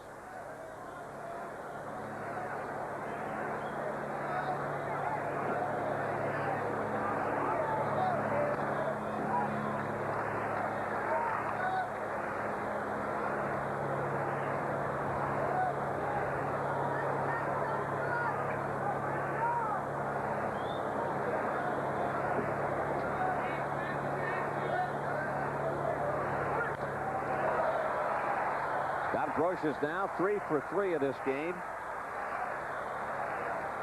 And the bottom of this Yankee order continues to hit. Scott Brocious can bunt. We saw him do it this afternoon. Got the ball out over the plate and up. Scott Brocious laced it out into left field. Hey, it's amazing when you aren't expected to carry a ball club and be the man that they go to. You loosen up, lighten up, and your fielding's going to be there. But Scott Brocious swinging a good bat this year. What a great pickup that was. Oh man. Dale Swaim now, who bats 9th. He has hit the ball hard 2 times. Nice play by Jose Cardinal. Last night he let one go through the wickets, and Tom Zimmer and a lot of the guys let him know about that this afternoon. And he promptly told us that it's hard to catch a ball when you've got gloves in your back pocket, you've got protection for the, he's got all those things that he gives the runners when they get to first base, or once they get to first base, they give a couple of gloves to him. He said you can't. Well, he's got see, gloves. there he is. He's got gloves and he's got things on his hands, and normally he'll have some. That was his excuse for not bending down far enough to catch the ball last night.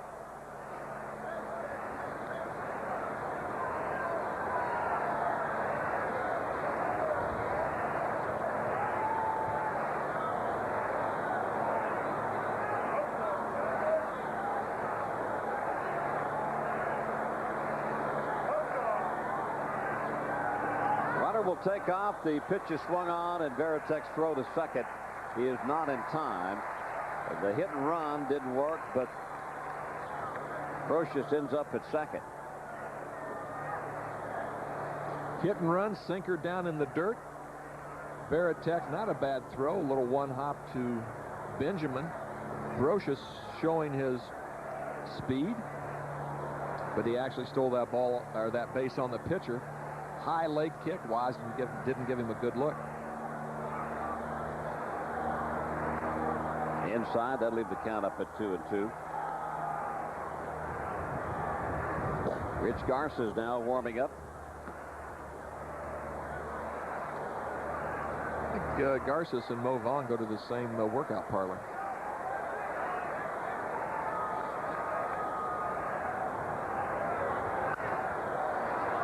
Just foul off to the right side.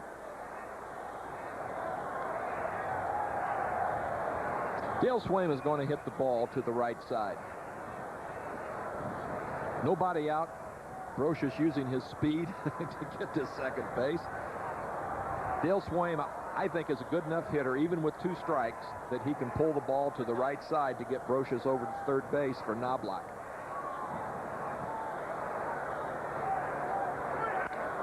And he does just that. Backhanded nicely by Merlani at second.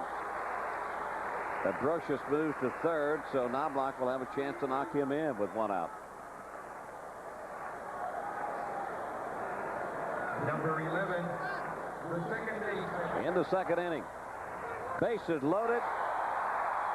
Knobloch sends it deep into right field. A grand slam home run.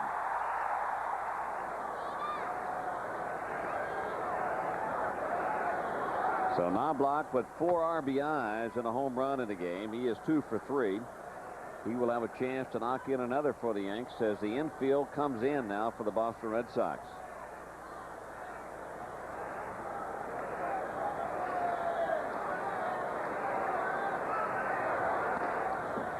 You know, those are little things that you were just talking about Dale Swain doing, and it looked like and appeared that the ball was away from him. The ball was away.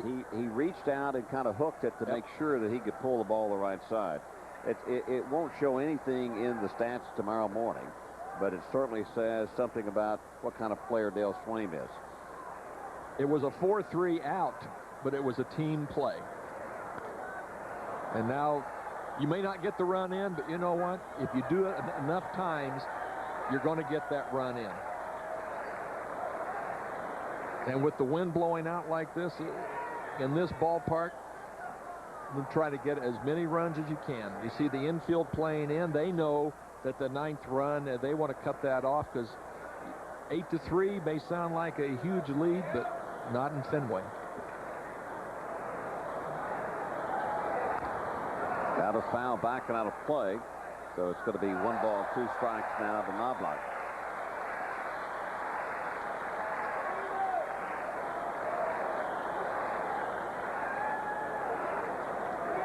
We mentioned Wasden, only 25 years old, from Belvoir, Virginia. 190-pounder.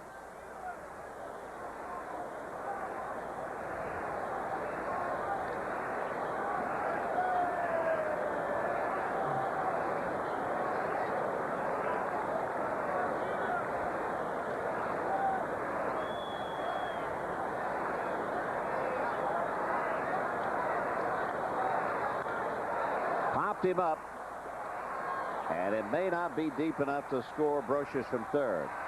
O'Leary just beyond the shortstop area there makes the play, and there's 2 gone. Brocious cannot advance. This is a good play by Brocious. Watch him tag up. Now the ball is only about 150 feet from home plate, but he takes off running like hard, and O'Leary's got to throw the ball in. What that does, you may think, oh, well, he's got no chance, but the outfielder may throw the ball away. It may short hop the catcher. The pitcher may not be backing up.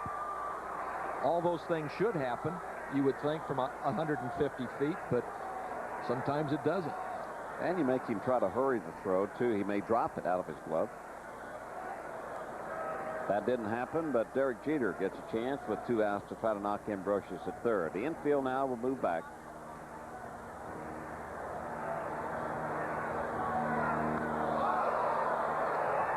Some pretty nifty footwork by Jeter avoiding that pitch inside. That looked like a double toe axle right there on a nice. Whoa, just got it back out of the way. Right at the belt buckle. Yeah. Make him move his feet. Hit hard, but right to Benjamin is short. So the Yankees are going to waste a runner at third with less than 2 outs. They're gone, but they lead it 8-3. Bottom of the 5th, Yankees lead it 8-3. You can follow the Yankees all year long and keep on the inside track with Yankees Magazine. Read about in-depth features, minor league reports, and pinstripe nostalgia. To order a subscription, call 1-800-GO-YANKEES.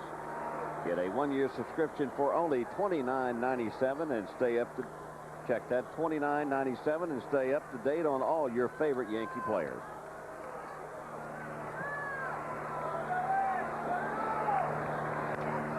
Bottom of the 5th inning. Lou Merlani, the rookie second baseman, leads it off. He's 0 for 1.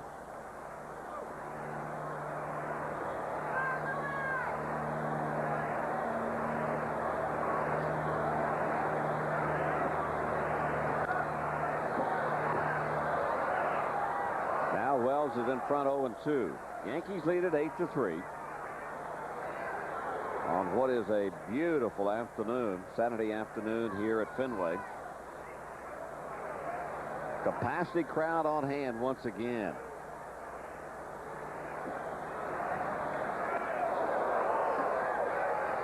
Come to Fenway, I think, what is the capacity crowd here? 35,000 maybe? 35, 36. You put 31 to 35,000 at Yankee Stadium, and it looks like a bad crowd. Here, I mean, it's capacity. But they're in a process of maybe building a new Fenway Park here in Boston. Popped him up right side. And even though it's a pop-up, it's not an easy play, but Swain takes care of it. Yeah, the daytime total at Fenway Park is 33,455. Nighttime total 33,871, and that's why the difference. They block out a section of seats, and Bobby can tell you that when they put people in there in the daytime, it is virtually impossible to pick the ball up. Even in the nighttime, when it's, 7 o'clock start, the sun has not gone down. There's still a brightness out there, and it's hard to pick the ball up. That's 400 seats out there that they block out. That is in the batter's eye, and years ago they didn't used to do that, and you could see all the white shirts just to the right of that, and that would come into play when the pitcher would deliver the ball towards home plate. Very difficult to pick up. But now that they're making $7, $8, $9 million, they black it out and give the hitter a chance to hit. When they add, it was especially tough when a left-handed pitcher was on the mound here, because that left-hander's throwing right out of that area, and especially a tall left-handed pitcher.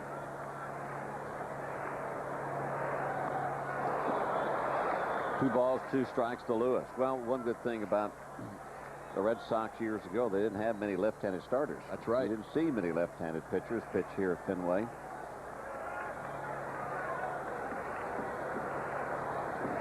Not so today.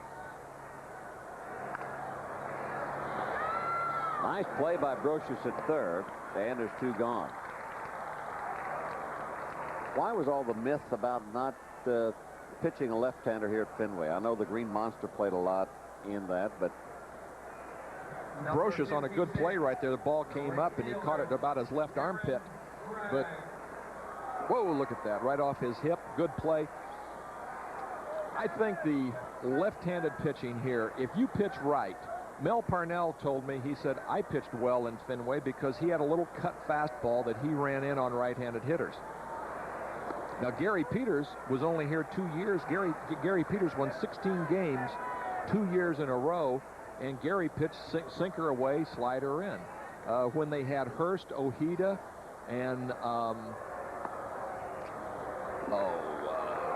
the other left-hander, they had three. Hurst, Ojeda, and Bill Lee? No, but Bill Lee pitched well here. But they had the three left-handers. I remember one series, the Yankees came in with three left-handers. Talking about Roger Moret? John Tudor. John Tudor? Pitched well here, and but they broke that up because the thinking is you're going to play 81 games in this ballpark, and left-handers can't pitch here. If left-handers can pitch, they can pitch here just as well as they can anyplace else. And Darren Bragg takes one on the outside corner, strike three. 4 strikeouts now for David Wells. We have played 5 at Fenway, and New York leads it by 5. He's lead it by 5 here at the top of the 6th inning. When did New York stay at one of the 9 Manhattan East Suite hotels, where you can get a spacious suite for the price of an ordinary hotel room? You can call 1-800-MESUITE, and when you call, that's for a couple of guys that really take good care of you. Tom Chamberlain and also Mark Hurwitz. New pitcher, TJ, the third of the game for the Bo Sox. Rich Garces, originally signed by the Minnesota Twins, and I think it was the Minnesota Vikings that signed him. 1-0, 3.18 ERA, 17 innings pitched. Walked about 4.5 runners per 9 innings. 15 strikeouts. Rich Garces at one time was one of the better pitchers that the Twins had in their organization. They were really high on him. O'Neill leads it off here in the 6th. He is 0 for 3.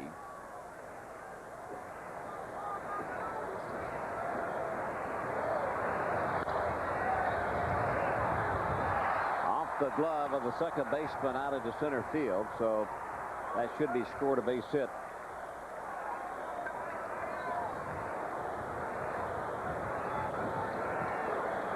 Merlone going to his right and has to backhand the ball and catches it about ankle high and then kicks it out of his glove. The center fielder, Bernie Williams. 10 hits now for the Yankees in this game. That'll bring up Bernie Williams.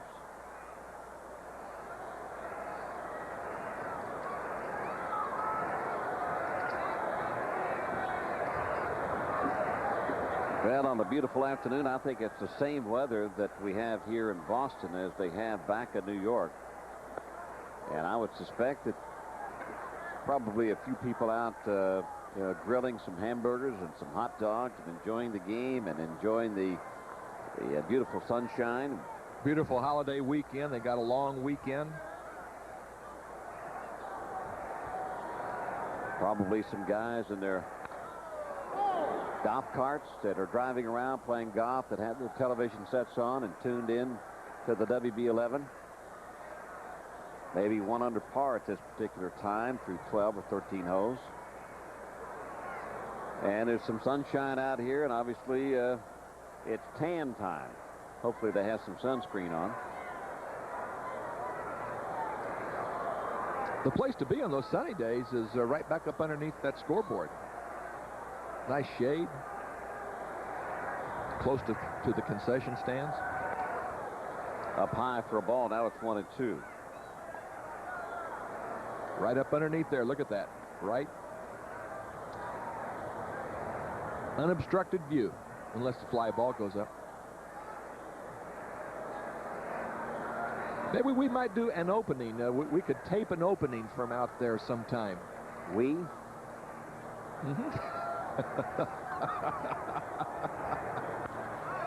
Look at Bernie. He slaps it the opposite way for a base hit. So the first two men are on for the Yankees here in the sixth. And that will bring up Strawberry.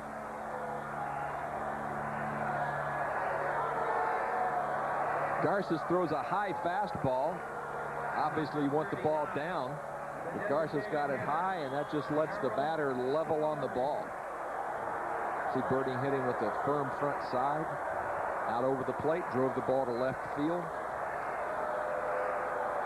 They will put the shift on again for Strawberry in a double play situation. But they can't move the third baseman over as far as they want to, as they did with nobody on. Because if that's the case, the runner on, it would be a foot race between O'Neill and Valentin, and who's going to get to third base. So he's got to stay someplace.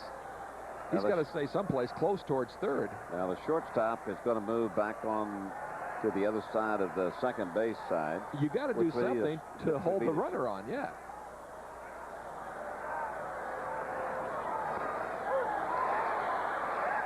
And it's 0-2. You know, one of the things that they used to do, they won't let you do it anymore, is you could shift around out there, move while the pitcher's throwing, and they took that out because they said it was distracting to the hitter. The throw back to second, not in time. In one of the old Dodger Giant rivalries, Eddie Stanky was in back of second base taking calisthenics to try to distract the hitter.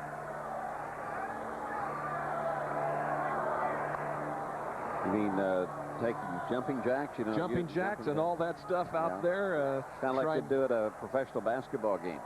Like when they wave the behind the goal. Yeah. That's but they said that you can't do that anymore. Once you're in the position and the pitcher goes to pitch, you have to stay at that position.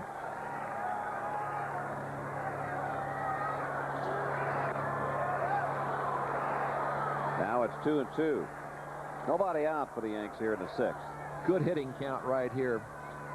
When the pitcher was ahead 1-2, that was his pitch. Now 2-2. You've got to throw your pitch because you don't want the count go 3-2. You want something to happen right here. And it's up high, and it will go to 3-2.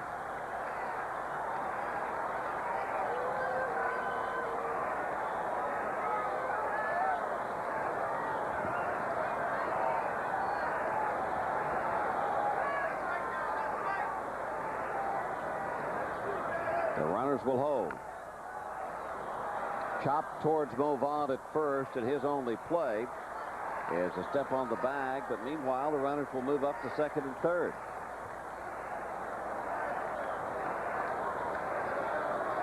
Well, Darryl Strawberry doesn't get a sacrifice, but essentially that's what he did. He moved the runners from first and second to second and third. He would like to have had a little better swing. But the Yankees last inning had Brocious on third base and Knobloch up with one out. He flew out shallow to left field. Now with runners on second and third, they're going to walk Posada and get to Chad Curtis. Well, Posada was the guy that they pitched to in the fourth inning when they intentionally walked Strawberry. So now he gets the free pass so that they can load the bases up and pitch to Curtis.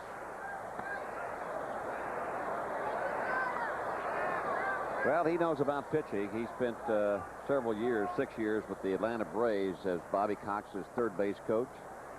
And I would suspect that the Braves have some pretty good pitching down there.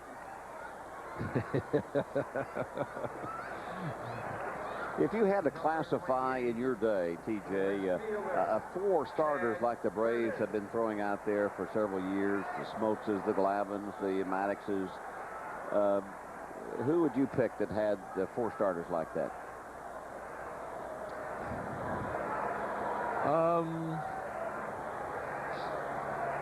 Well, we had a pretty good staff with the Dodgers. Andy Messersmith, Don Sutton, Claude Osteen, Al Downing, myself.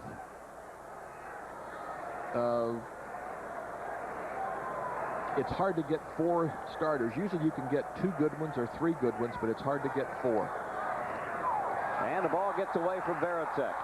O'Neill will come on and score the 9th run for the Yankees. Williams moves to third and Posada to second. It may have been a missed sign by Garces because Varitek didn't really and it got he John didn't play Hirschbeck. that one very well. That ball got John Hirschbeck. Varitek was looking for something on the outside part of the plate, and that was a fork ball or a fast ball that Varitek didn't put any leather on, and it got Hirschbeck, it looked like, on the inside of his left leg.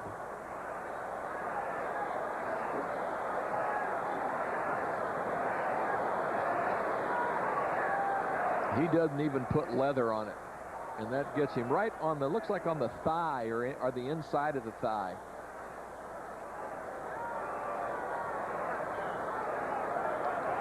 Well, those umpires, like the catchers, they take a beating, and they've got padding, you know, all up and down the front side, and somehow that ball always seems to find some flesh or some bone. You know, if I was David Wells on my way out, I would just go up to John on the way out and say, John, are you okay? Yeah. Did it hurt your right arm? No. Good. Well, you worked those umpires over pretty good. I mean, you stayed buddies with those guys. And I guess that's a pretty good play. I mean, they are as much a part of a game when you pitch as anybody. If you don't have them on your side, you'd rather have them on your side than against you, obviously. If they get it in for you, they can either, as a batter, widen that strike zone out, or as a pitcher, squeeze it down. 2 balls and a strike to Curtis with Williams down at third. There used to be an old umpire named Ed Hurley, and when you came into the league, he would test young pitchers out, would call a pitch right down the middle of the plate, a ball, and just see how you reacted on the mound. And if you reacted positively, he would be a good umpire. If not, you couldn't throw the ball in a cigar box, and it would be a... Rich Garcia's having a tough time throwing the ball down, and I think one of the reasons he has a hard time throwing the ball down, he can't get over his stomach. And when you can't get over your front leg, it's tough to throw the ball low.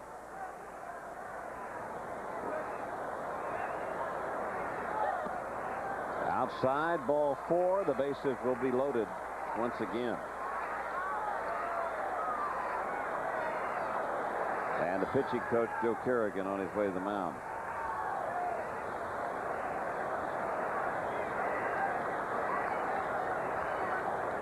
Joe Kerrigan gave us words of wisdom. Joe Kerrigan, the pitching coach with Montreal for quite a few years. Worked under a pretty good manager up there, Bobby. Felipe Alou. Yeah. Felipe, a solid player in his own day, and what a job he has done with the rotating superstars in Montreal. Number 18, the third baseman, Scott Groshans. I'll tell you this, going back to your, there's Pedro Martinez. You know, you were talking about, was there 4 pitchers? Yes, the Baltimore 4 pitchers, McNally, Palmer, Cuellar, and Pat Dobson. All won 20 games in 1 year. Well, Groshans is perfect for the day. He is 3 for 3 with an RBI double.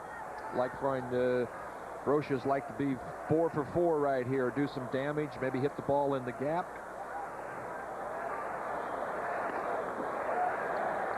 Groshans makes Garza throw at least 1 strike, so it's 1-1.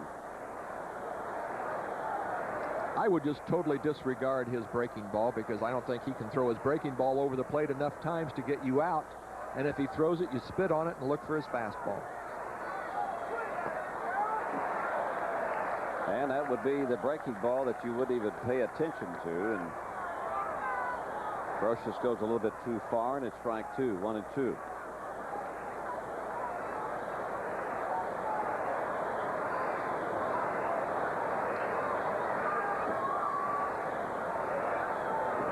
Fastball inside.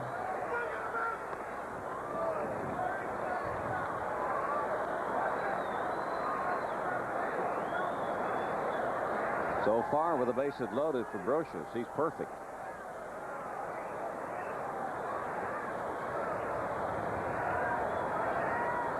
Going to go fastball in again, I believe, here. And it's high.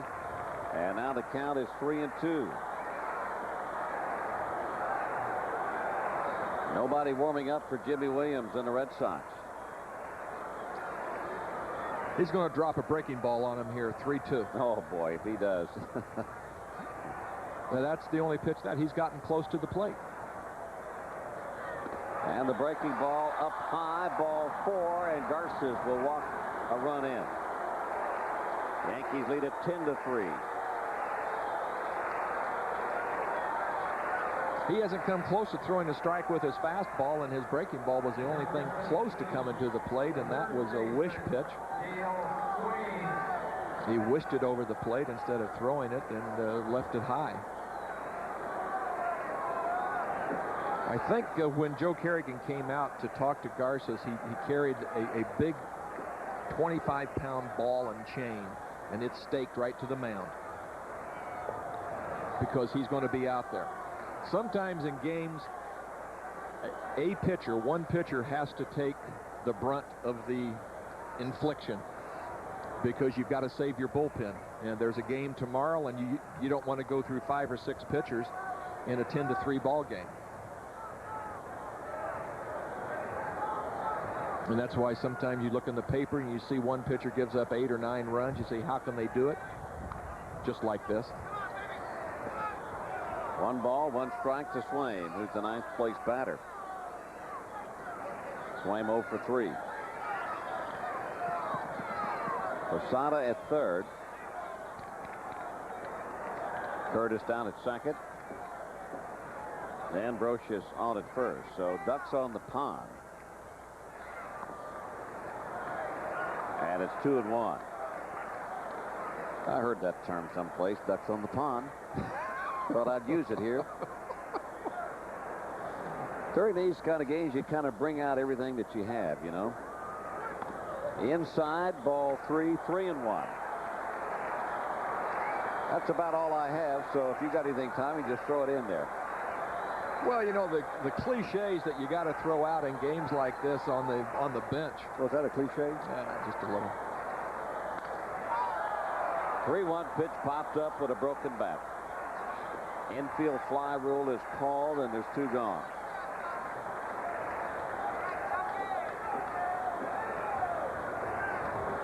Boy, Dale, just 3-1 did not get a real good swing. Kind of a long swing. He got jammed and popped the ball up. No block. This is right here you could blow the game wide open. And when you got the team down and you've got this ball club struggling, you got them reeling, well, you go for the knockout punch. You get the base hit, a double right here, and you just take it to them and take the wind out of their sails. Well, knockout Knobloch is up right now. He hit a grand slam back in the second, so he's got a chance for 2 grand slams in this game. Tie himself with Tony Cloninger. 2 home runs in 1 ball game. Very, very few ball players have 2 grand slams, in 1 ball game. And TC, the bullpen coach for the Yankees. It's a 1-1 pitch. Very unlikely. What a trivia question that is, 2 grand slams for the Yankees in uniform. In uniform, that's right.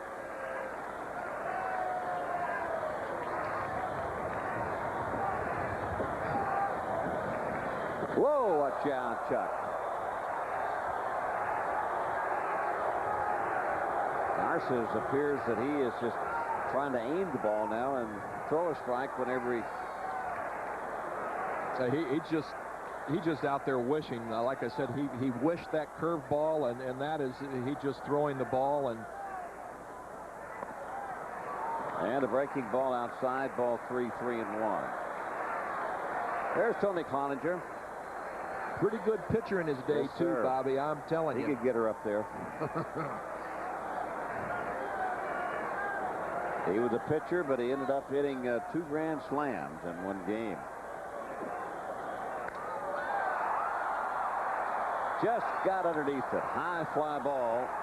Center field. The wind got a hold of it, but Lewis is there. So Narcissus gives up a couple of runs here in the 6th for the Yanks. Bottom of the 6th coming up. They lead it by 7.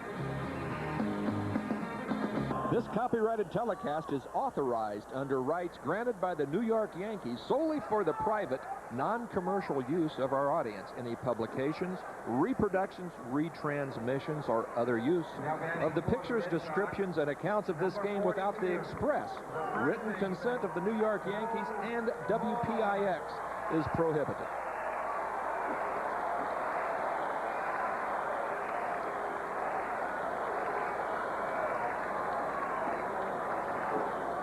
Yanks in front 10-3 here in the bottom of the 6th inning. Mo Vaughn leads it off for the Bo Sox. Mo 8th on the Boston Red Sox all-time home run list. Number 7 is Rico Petrocelli. We were talking about him. Rico with 210. First pitch inside and low to Vaughn. So you think Vaughn will end up in Baltimore, huh? Well, if Palmeiro is gone, and no, if he's going to leave here, I think Baltimore is a good choice. He hits well in that ballpark, but then if you're alive, you can hit well in that ballpark. I think the Red Sox will sign him. I think the Red Sox should sign him. Yeah. Because I would hate to see.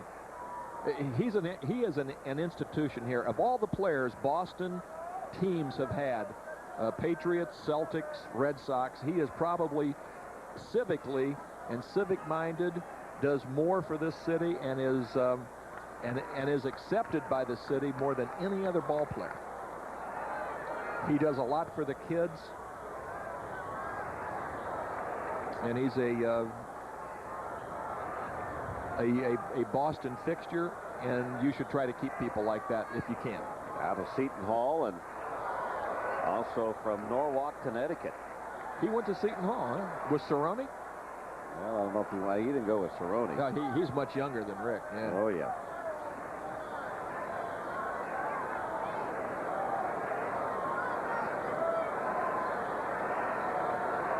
Lowe would have been good with that aluminum bat, too. Oh. Down low, ball 3-2.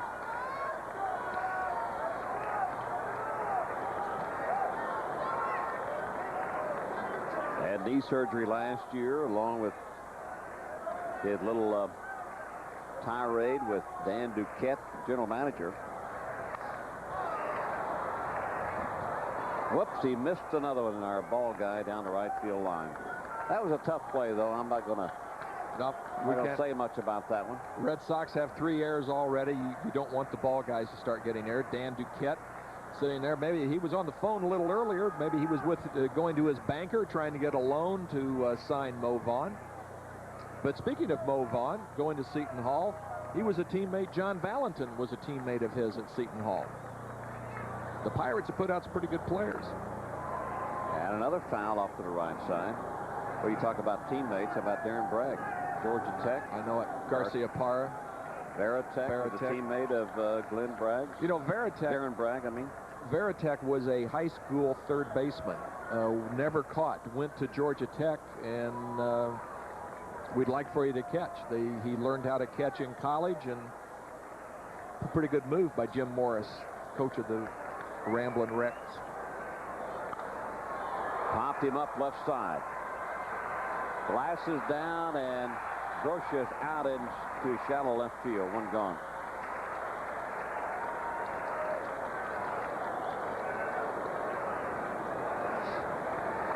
Mo Vaughn has that uppercut swing, but you can see he really, when you throw the ball outside, he really likes to get inside and drive the ball to left field. That's why he is tough in this ballpark, because if you pitch him in, he can pull the ball, but if you pitch him away, he just takes it off that left field wall, and you've got to be kind of lucky to pitch to him outside. That, or you got to have a good fastball. DH Jim Leyritz steps in with one out. Well, you know, when you have that uppercut swing, and if your timing is off at all, your bat is slow through the strike zone, and most of the time you'll have to hit the ball to left field.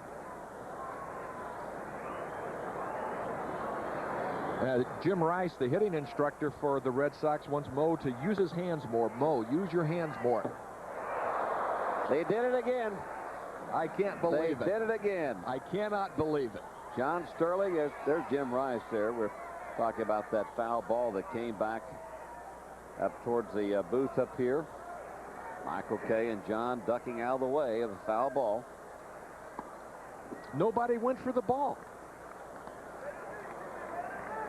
Michael just sat there. The ball just kind of just frozen. There they are. Yep. Just a minute ago, yes, John was showing what he did. Now it's 2-2.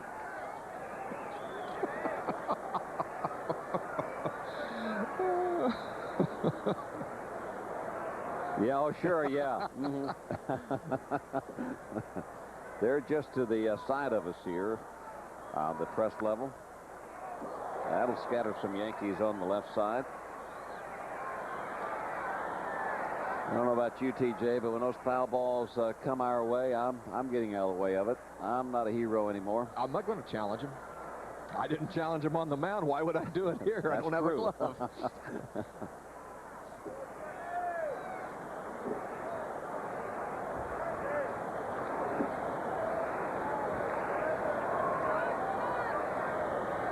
Right now it is very quiet here at Fenway.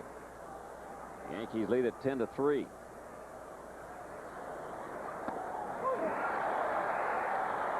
Right down Broadway, and Leyritz has struck out for the second time in the game. Strikeout number 5 for Wells, and there's 2 gone. Jim Leyritz shaking his head. No, that's not a strike. Jim, that was a strike. Now, I know you don't think it was. My heavens. He's looking there. No, there's no way. It's not low. It's not inside. It's not outside. It's a strike. Troy O'Leary takes one low for a ball. I think a hitter a lot of times thinking and looking for a fastball, and then when you throw a different pitch, they don't see it quite as well, and they don't think it's a strike.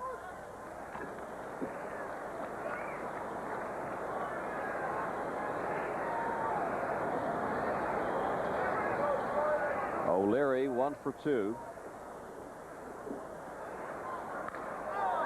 Hit hard, but Jeter is there to snag it. And the Red Sox are gone here in the 6th inning. 6 have been played. Yankees lead it by 7. Hands for up-to-the-minute scores and highlights, plus your complete WB11 Yankee broadcast schedule. Check out Sal Marciano's scoreboard on the WB11's website. Visit the www.wb11.com.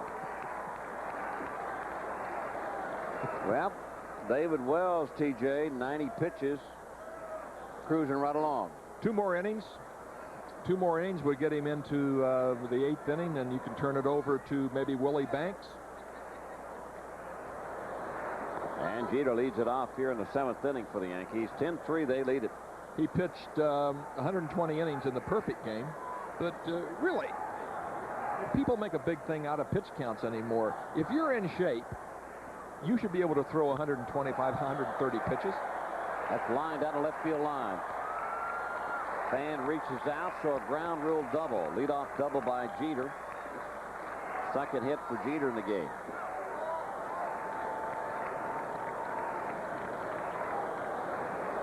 And Jose will lighten the load over at first base.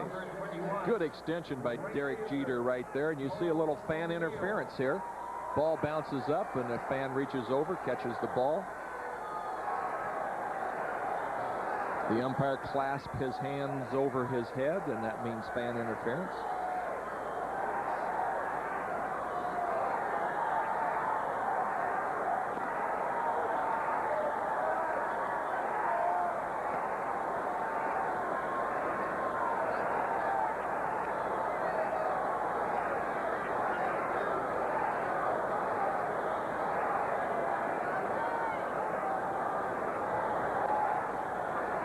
I thought maybe they had given O'Neill a base hit his last time up when he hit the ball hard. They E4'd they finally Merlone. They changed it to an error on the second baseman. So he's 0 for 4. Hall is not going to like that. He said, I got to put up with John Hirschbeck and a tough score. Yeah. And it's a bright, sunny day. And now it's 1 ball, 2 strikes on O'Neill. So the thing about this Yankee ball club, every game it's somebody else rises to the occasion.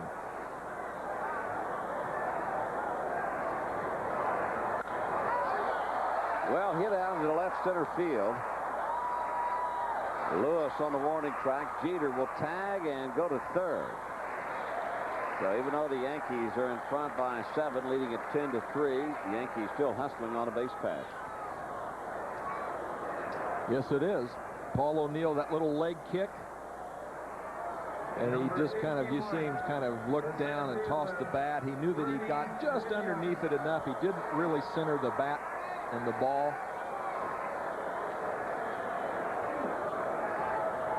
Paul has that little leg kick that of his front leg, unique to him, but it's his timing mechanism. The infield will come in with Jeter down at third and only 1 out.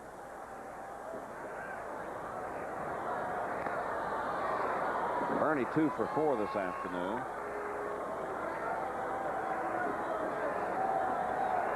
One of the things I believe that you've got to look for right here. You lost a ball game last night 5-4 in a game that you were up 4-0. And like I said, when you get a ball club down, you want to pound them. If you can beat them 15-3, you just want to let these guys know, hey, you may have won the game last night, but we're better than you. And now, you know, you aren't out there bunting and stealing and things like that, but you're just keep pounding the ball, moving runners over. Try to get the ball. Just to let those guys know, okay, you won, but we're better than you are. Chopper, Mo Vaughn at first base, getting up high. So the runner holds at third, and there's 2 gone. Tell you, for Mo's big size, he makes some pretty athletic plays once in a while. Now, a lot of ball clubs will go on contact, and the old Cardinals, Whitey Herzog Cardinals, with Lankford and Ozzie Smith and Oquendo and guys like that, would go, as soon as that ball hits the ground, they're off towards home. And Mo Vaughn had to jump. Mo might have gotten net on that one. So Strawberry will try to knock in Jeter at third. The shift is on once again. Nice stop by Varitek. And Jeter can get a huge lead down at third base because he doesn't have to worry who's going to get him. The shortstop over, the third baseman's over where the shortstop would be playing. A pull hitter, a left-handed pull hitter, and Derek can get down 30 feet down the line if he wants to.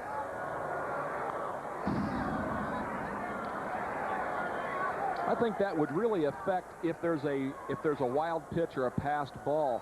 Jeter can get down so far that if the ball gets just a few feet away from Varitek, Jeter essentially could almost walk home. Way out in front. And now it's 2-2. Yeah, they used to tell the third base runner you get off as far as the third baseman is off. So Jeter's home, so come on in.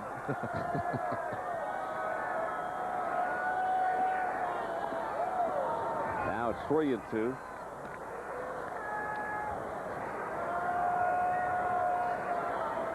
Now you see where the third baseman is. Jeter could get off even more than that. Why do you want to stay back with the base? Just come on down, because who's going to get you? And really, as wild as Garces is, and as Varitek has shown that he can mishandle balls back of home plate, man, I would get down there a whole lot farther, Bob. And I don't think that if he came down 3/4 of the way to the plate, Garces could catch him if he tried to go back to third or try to race him back to third. Well, Jeter could if he had buffet written on him. Another chopper foul off the right side. Come on, Jose, get down. Yes, sir. Look at that. Jose got down there two times What now. happened, though, he had lightened his load up because when the runner got on, he gave some things back to the runner. So he's not as heavy as he normally is at first base with gloves and shin guards and things like that. Hit down the right field line and smoke. It's in for at least a single. Jeter comes on to score. And another fan interference and a ground rule double. The Yankees lead it 11-3. Whoops, watch out. Oh, Darren Bragg went over. And that lady was trying her best. But she doesn't come up with it. That ball was smoked. And now, this is fan interference. Now, they don't have to give Darryl Strawberry 2 bases. You see that young lady right there trying to get that ball. She almost fell out right on her head. And they reeled her in like a fish. They asked the fans not to reach over and interfere with the ball that's in play. I don't know if it's just instincts or what, when fans are along the lines there, that they have to stick their hands out. Posada, who has walked a couple of times, intentionally walked in the 6th, so that makes 3 walks. He scored, picked up an RBI. But on that play there, the umpires could have given Darryl Strawberry any base they wanted. They could have given him third base if they thought that he could have gotten a triple on the ball. It's not an automatic double. It's where they think you would be if the fan did not interfere with the ball. And they pointed, John Hirschbeck pointed to second base.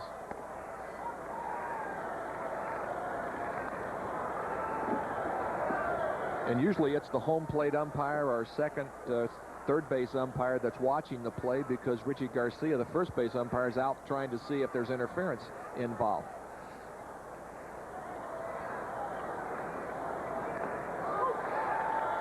Breaking ball in for a called strike, so Posada is gone. The Yankees pick up another here in the 7th. They lead it 11-3. Bottom of the 7th, Yankees 11, Boston 3. Let's take a look at some of our out-of-town scores, brought to you by Nissan. 7-2, Toronto leads it over Cleveland. I think Mike Stanley's hit a couple of home runs in that game. That's in the 7th. Colorado leading Cincinnati 3-1.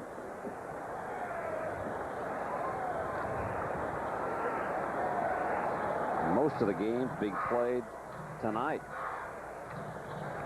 But right now it's a blowout with David Wells pitching for the Yankees and trying for his 6th win in a row.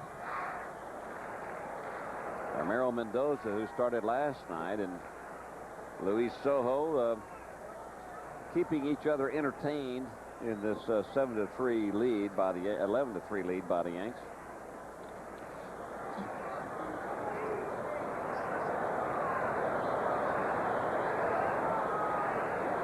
There are 2 fans in the blacked out area, and that was why John Hirschbeck went to both managers to say that they aren't going to start the game until they get those guys out of there.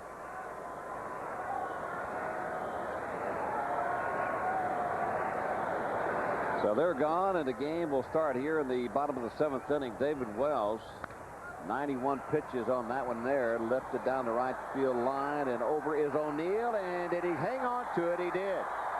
Good play by O'Neill, who was getting close to the wall, and there's one gone.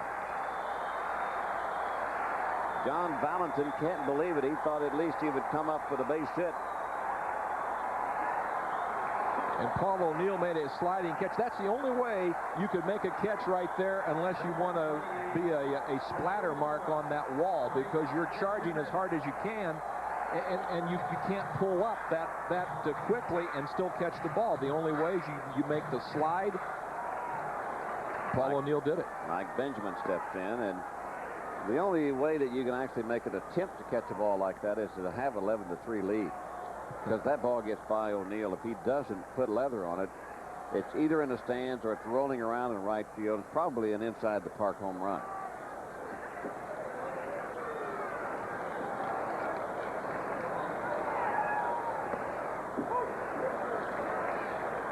No balls, 2 strikes. There's that old scoreboard. It's still handled by a human hand out there.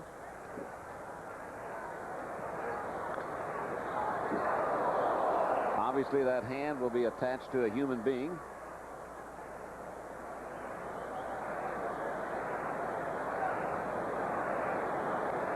That's going to be hot back in there too, or do they have fans, or is it air conditioned? I don't know. I've never been back in there. I haven't either. I've gone over. You see where the camera is down by the ball, in between the ball and the strike. I've looked in that area before, but I couldn't see a whole lot. Inquisitive person that I was when I played left field here at Fenway. Nobody ever invited me to come in and look around and utilize putting up numbers. Talking about putting up some numbers before his 6th win.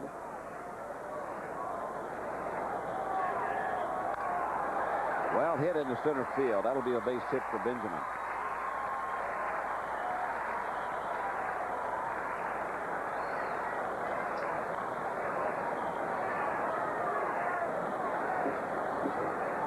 You see our camera.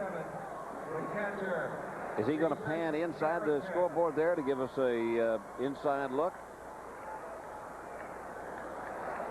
Well, that's the look that is coming from the scoreboard camera. So that'd be the low-level left field view. That's what the left fielder is seeing.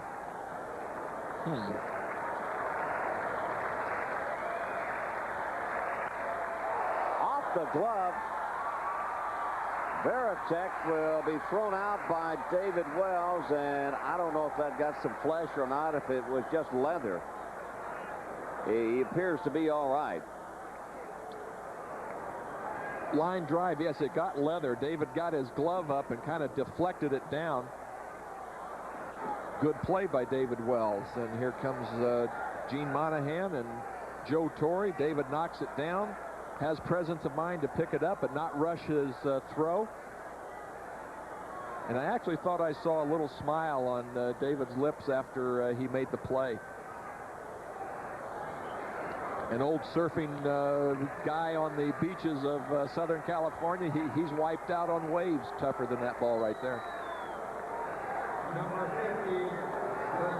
Wow, did you see that? Wow.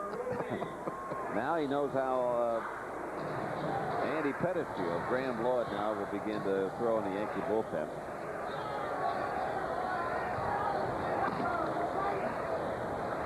Mike Messina the other day was hit by a line drive right in the forehead. Oh,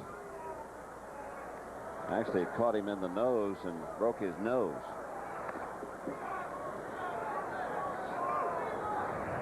Maloney.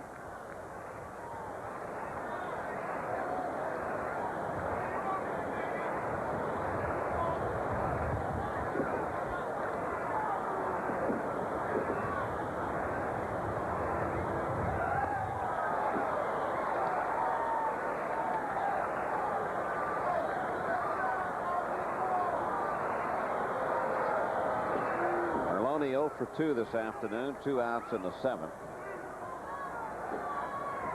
One man on for Boston.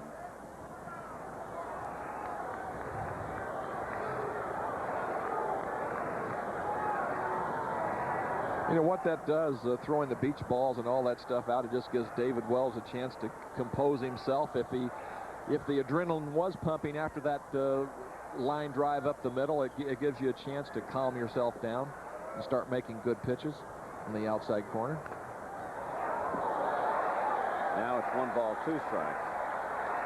Well, that ball was hit into the stands, and that was almost in the same spot.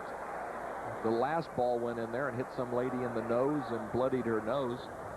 And that time a fan with a glove on fielded it. That was David Wells' 100th pitch.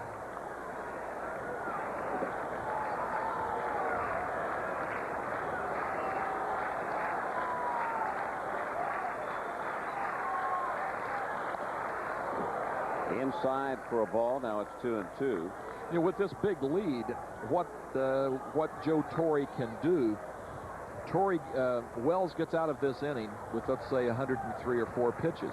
He's going to pitch again Thursday against these same Red Sox. So you take him out now and you let him be good and strong for his next start. Now, if the game were 6-3 or 5-3, you let him pitch into the 8th inning and then turn it over to the bullpen. Or turn it over to Rivera. Now with an 8-run lead, you got 105 pitches or so. You let Graham Lloyd, because he's got to serve his 3-day starting Monday.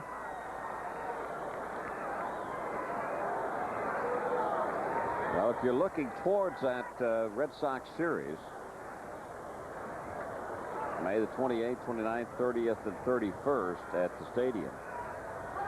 You can get your tickets at the stadium ticket window. Monday through Saturday, 9 to 5, and Ticketmaster, there's the phone number. And that probably will be a sellout all 4 days at the stadium. It should be. It should be.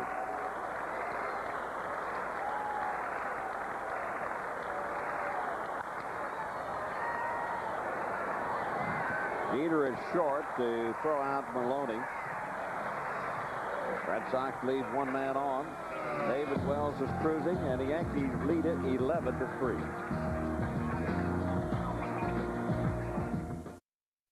Number 11-3 here at the top of the 8th inning as the Yankees come to the plate. And David Wells getting some handshakes in between innings. Only 102 pitches thrown. There's Mel Stottlemyre over. That may be all for him. Do you think that's all for Wells? I think it is, because you've got a huge lead. You can let Graham Lloyd get some work in, because, like I said, he has to serve his 3-game suspension, and he'll get some work. And now you have a relatively rested David Wells coming Thursday against the Red Sox at the stadium. This is Chad Curtis, who's 2 for 3 with an RBI. You talk about the suspensions. Darryl Strawberry was the first to serve his. Line sharply in the left field for a base hit by Curtis. But the suspensions after 2 days, on a 3-day suspension by Strawberry, he appeals the 3rd day. He gets a chance to play last night, and tonight we'll see what happens tomorrow. They'll probably have a hearing tomorrow, and he'll take it when they're in against the White Sox. And you see what Chad Curtis does to a high fastball. It's called a rope. That's called a rope. And Brocious, who is perfect so far, lifts one down the right field line, and it will curve foul. Roche is 3 for 3. And Strawberry still has one more day left on the suspension. He could serve that tomorrow. Well, they have to have a hearing, I think. Unless he waives it. Unless he waives it. He may be able to waive it. And then as soon as Strawberry is through with his suspension, the next in line is Lloyd with a 2-day suspension, and then Jeff Nelson after that. So there may be some strategy behind serving the suspension and when the time frame is and when you appeal, etc. We'll just have to see how that plays out. Were you ever suspended, TJ? No. Roches has gone on strikes, and Steve Avery now begins to warm up for the Red Sox. Well, there is a guy that was on top of the world when he was with the Atlanta Braves and opted to move on, and he just has hit on hard times. He started out with an injury, and then he changed his motion slightly, and now he's got to try to get it all back together. Dale Swain, strike one to Swain. And Jimmy Williams, I believe it was last year, Avery had a chance, had one start. If he starts it, he gets a huge salary kick in for this year. But he gets a renewed contract for a year. And Jimmy Williams started him, and there was no reason to start him because they weren't going anyplace other than he thought that he deserved to start. And I think the contract called for about $4.5 million, so that's a pretty hefty start. 1 ball, 2 strikes to Swain, 1 out, 1 man on here in the 8th. For somebody that's not going to be a starter or an integral part of your team, but they're hoping that he can regain the form that made him a pretty good pitcher when he was about 19, 20 years old with the Braves.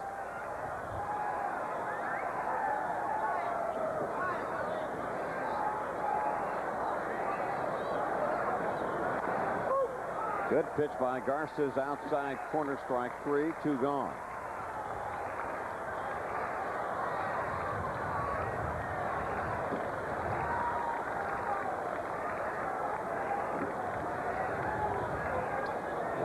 The Yankees have left at least 1 man on in every inning so far in this game. They've scored 11. And now pinch hitting for Chuck Knobloch. Luis Sojo will get some playing time.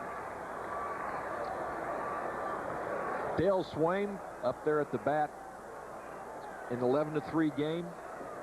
You can't take anything close with 2 strikes on you.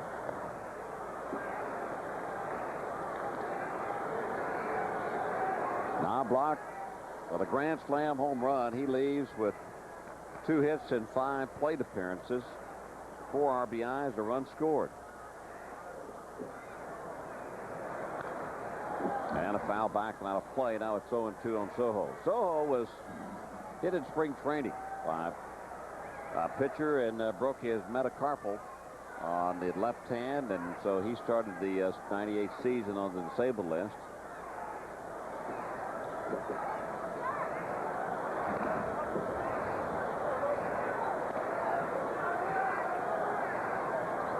So Joe Torre giving Sojo some playing time, which you very hard to do to keep everybody as sharp as you would like for them to be and take advantage of situations such as the one that we're in here now with an 11-3 lead. When you get a blowout either end, you're winning or you're losing. That's when you can get your bench players in, get them some at-bats, and keep them relatively sharp. And that's tough for both managers, Joe Torre and Jimmy Williams.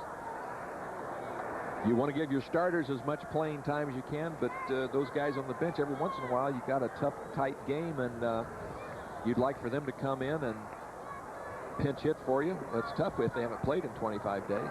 Runner takes off, 3-2. And it's a pitch on the outside corner, one of those questionable pitches. So the Yankees are out here in the 8th, but they lead it by 8. And Graham Lloyd is the new pitcher. Graham Lloyd coming in, getting a chance to get some work in before he has to go serve his suspension. And it's a good time. You can come out there, you can freewheel. You've got 8 runs. You don't have to be really perfect. Just got to throw strikes, because I'm telling you, Hirschbeck has got, right now, he's got a wide strike zone. He's in his 13th game, 9 2/3 innings pitched, 1 walk. Graham Lloyd is a pretty good pitcher for what he does. Come in, get the left-handers out.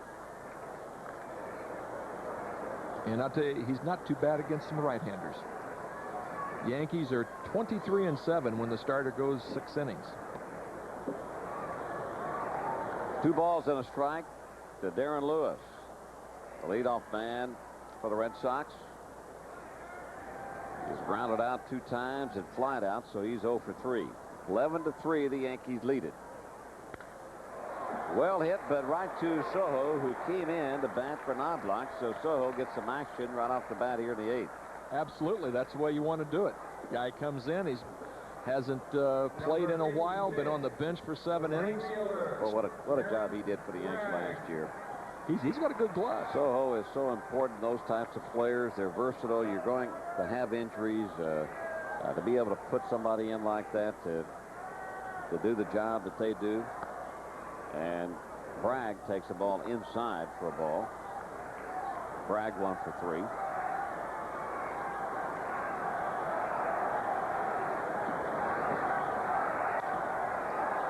Hits this one out into left field. Curtis comes on and makes a nice catch. 2 outs. Well, Graham Lloyd has not fooled anybody. A line drive Soho caught off the bat of Darren Lewis, and Darren Bragg get a line drive that Chad Curtis comes in and makes a knee-high grab. Nice play by Curtis. I tell you, that young man does a good job out there. Mo Vaughn steps in. And Mo sends one out into left field. Curtis waves off Bernie Williams. So Graham Lloyd and the Yankees, an easy inning here in the 8th. We played 8, 11-3 Yankees.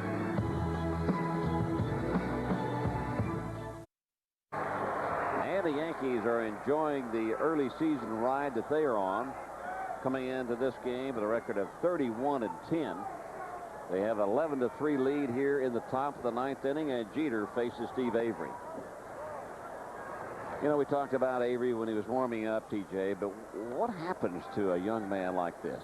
I mean, why does he go from the top to the bottom in such a big hurry? Well, like I said, he was injured, and then he changed his motion, and then while he was pitching, while he was injured, he just was getting tattooed, and then he lost confidence. And now you've got to start back from the start. You've got to start on the motion, and then the last to come is confidence. Well, hit in the gap left center field. Moving over is Lewis. And what a play he made. Boy, did he cover some ground. Very, very, very good play. And that play was made, but the ball being held up by the wind. And when the ball went out, he had no chance. And then it just The right fielder, Darren Lewis, his speed got him right over to that corner. And one of the reasons the Red Sox are a better club in '98 is because of the speed of Darren Lewis and the play of Bragg in right field and O'Leary in left. Paul O'Neill hits it hard, but Benjamin is there to throw him out. So 2 gone here at the top of the 9th.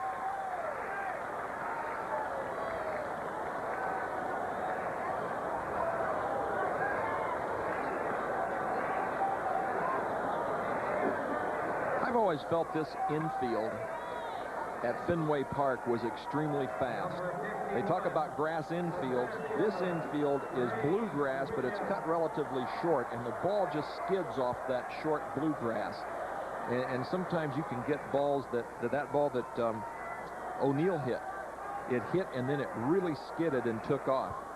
And it forces the infielders to play with soft hands. Or bruises, one of the two if you don't have soft hands. Williams takes one up high. That's what was wrong with me at shortstop. My hands were soft. That's right. Bobby Mercer came up as a shortstop. Hideki Arabu says, I went out there at shortstop too. Arabu awaits his start in Chicago. It'll be David Cohn and Brett Saberhagen pitching The finale of this 3-game series tomorrow afternoon. A big good game. A couple of ex-teammates with Kansas City Royals. Brett Saberhagen making a comeback. This is about his 3rd comeback, isn't it? From surgery, shoulder, elbow, all this thing. Ball 4 to Bernie with 2 outs. David Cone making a comeback, too, after surgery. 2 surgeries. Yeah. Tony struggled a little bit in his last outing. You know, he's got a good record, but he has very un-Cone-like other statistics. 6.60 ERA. Strawberry takes the curveball on the outside corner for a called strike. He's 2 for 4 with an RBI double. And even with the left-hander out there, they put the shift on Strawberry.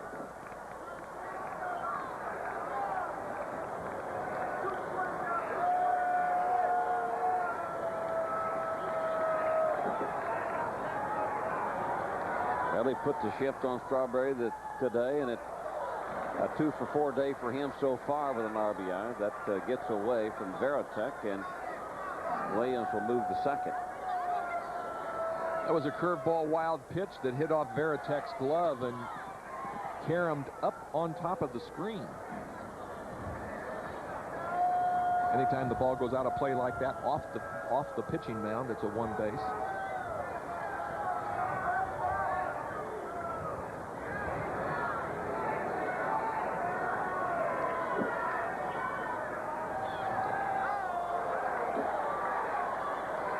Two and two.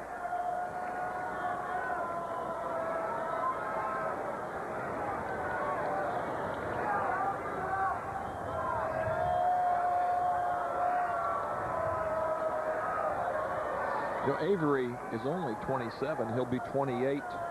Well, he's 28 now. He turned 28 April 14th. But that's still young. My heavens, it's Young. The baby. And he's left-handed. And he's done it before. When he was 21 years old, he was 18-8 with the Atlanta Braves in 1991.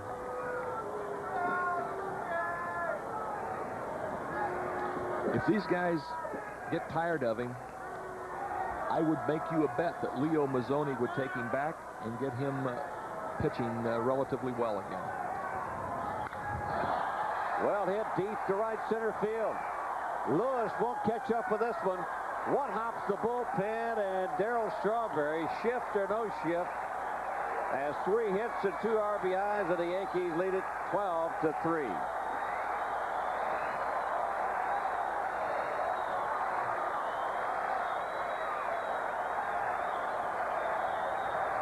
A little cut fastball, or the stayed on the inside part of the plate, about belt high, and Darryl just leveled off on it, and he said, shift this.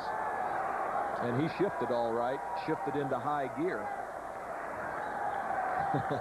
You can shift, but I tell you what, you can't shift that far. And going in to run for Strawberry, Homer Bush. Got 2 outs here in the ninth. We don't call those high fives anymore, but I guess that's just That's best. I don't know what they call that, to tell you the truth. Jorge Posada swings and misses. I guess it's still a high five, somewhat of a high five. A closed high five. The other one is an open high five. That's a closed high five.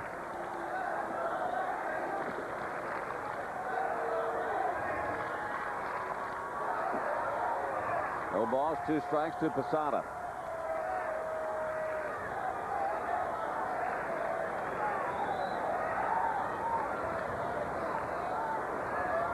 Aaron Seeley had his problems here. He finally moves on to Texas and is doing wonders down there. 6 swing, 1 hopper back to Avery. Yankees are gone here in the 9th inning, but they do pick up another run, and they've left a runner on base in every inning. They lead it 12-3.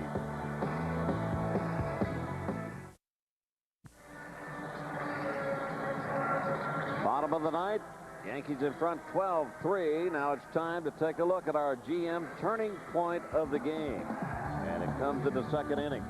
Bases loaded. Chuck Knobloch gives deep to right field. Way back, and it's a grand slam for Chuck Knobloch. The Yankees score 5 in that inning. And Knobloch enjoys that trot around the bases on the grand slam. So another pitching change. Mr. Nelson will come in, take over for Lloyd. Graham Lloyd serving his suspension, getting ready to. Jeff Nelson getting ready to serve his. And Joe Torre, this is a good game for the Yankees to have right before these two guys have to go on the shelf. And plus, Nelson had a little shaky outing last night, getting back out there on the mound and get some confidence in him. A lot of hits per innings, though, and he's a better pitcher than that. He has better stuff than 28 hits in 22 2/3 innings. Of course, they will not serve their suspensions at the same time. As soon as Strawberry has served his, Graham Lloyd will begin to serve his suspension. Keith Johns will be the hitter, batting for Leyritz. And the first pitch to Johns is up high. He was just called up today and takes over the place of Trot Nixon, who was on the roster. Just up from Pawtucket. It's one thing about the Red Sox. When they go to make a move to send a player down to Lowell or send a player down to Pawtucket, it's only an hour drive to Pawtucket, hour and a half. And a pretty good curveball that Johnson's got to face. Now it's 1-2. They didn't throw like this in the International League, Coach. And another breaking ball outside. Now it's 2-2.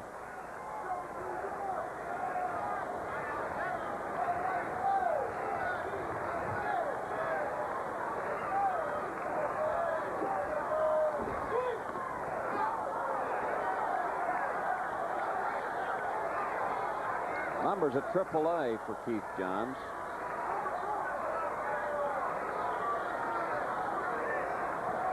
That's after about 35 games. And another foul back just to the right of us here. John Sterling, Michael Kay, they seem to be all right.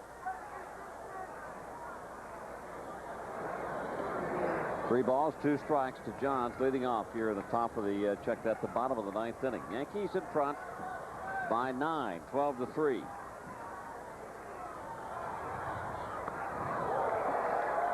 Ball 4, the leadoff batter is on.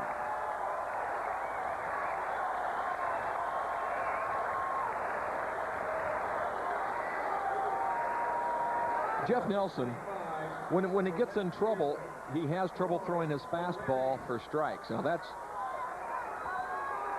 that's unusual, and I'm sure Mel Stottlemyre and Joe Torre trying to figure out what they can do to get him to throw his fastball for strikes, because the fastball tails in on the right-handed hitter so well that it sets up the breaking ball, but he gets to where he can throw his breaking ball over the plate and can't throw his fastball.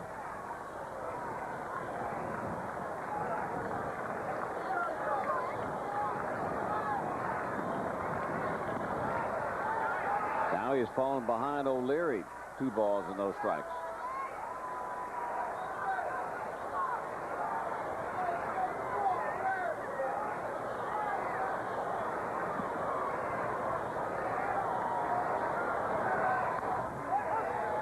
Now it's 2-1. And all you got to do is throw it someplace within 6 inches on either side of the corner of home plate. The home plate's 17 inches wide, so you've got a 29-inch strike zone. Throw it over there, and Mr. Hirschbeck will give you a benefit of the doubt. And that's out of play. Now it's 2-2.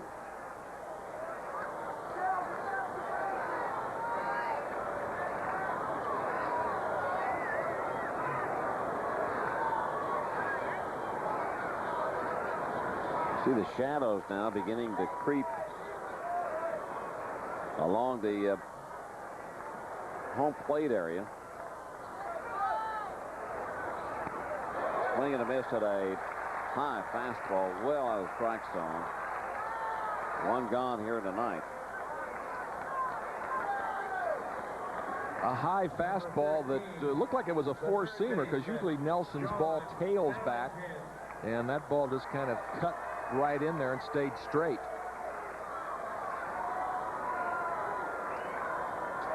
John Valentin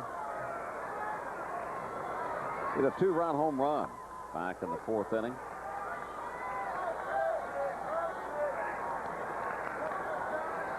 Bobby, pitching and throwing strikes is nothing more than confidence.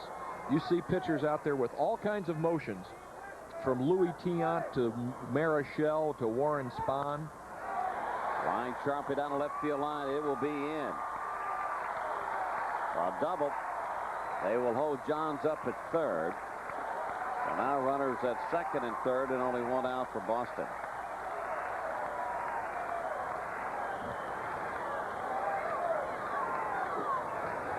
And Nelson threw that sinker in, and it really wasn't a sinker. It was a tailing fastball that stayed out on the plate.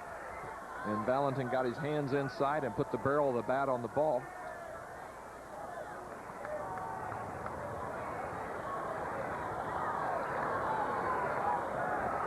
Benjamin now 1 for 3. John Valentin's a pretty good hitter, Bobby. Yes, he is. You know, and you kind of lose sight of him in there when you've got Garcia Parra and you've got Naring and Mo Vaughn and all those guys, you know, and he just kind of falls in there, and you just say, oh, yeah, and you look up and he's put some good numbers up.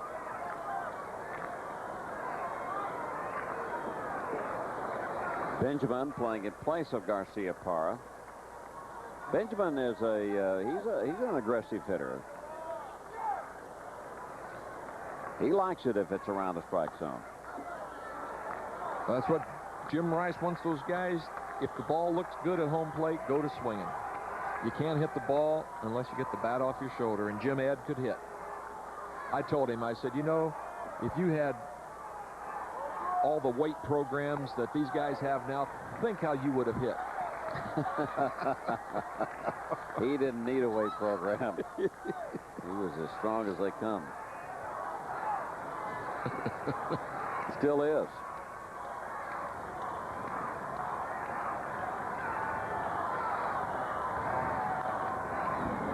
Out of play.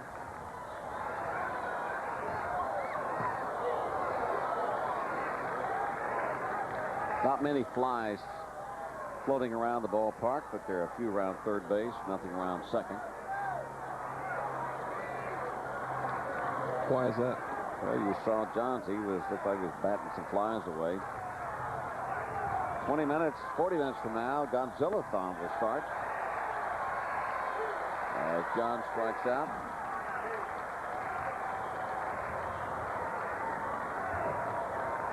Number 47. Another high fastball, and Jeff Nelson just blew that ball right on by Mike Benjamin. Again, that was not his sinker, the ball that he throws with the two seams. That was more of a four-seam fastball that just stayed straight. 2 gone, 2 men out. This is Jason Varitek. Last hope for Boston. High and outside for a ball.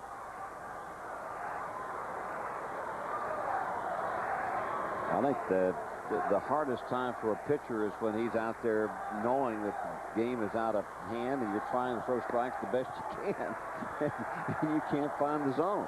It is, because the adrenaline isn't there, and it's more like a practice game or a spring training game, and you're trying to throw strikes and it doesn't happen. And now he's in front. 1 ball, 2 strikes to Varitek. And your thought process is, oh no, it's not going to start again. Oh no, please, God, just let me throw the ball over the plate and just let him pop the ball up the plate. But we all know you can't wish your way in. You cannot wish it. No, you can't. You got to throw it.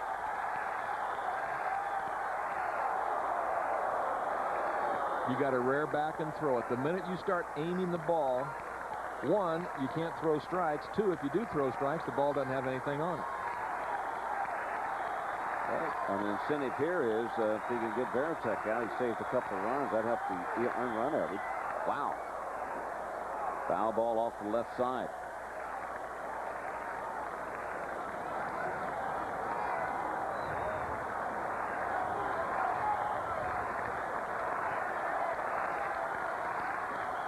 Most of the 33,120 have left Fenway.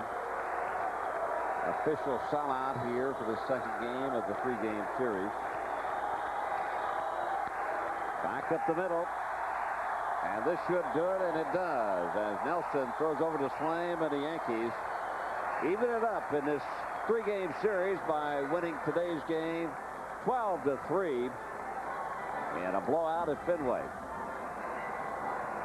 David Wells started the game looking for his 6th victory, and he will pick up his 6th consecutive victory in a row. We'll be back with a wrap-up as the Yankees win it by the score of 12-3. Stay with us.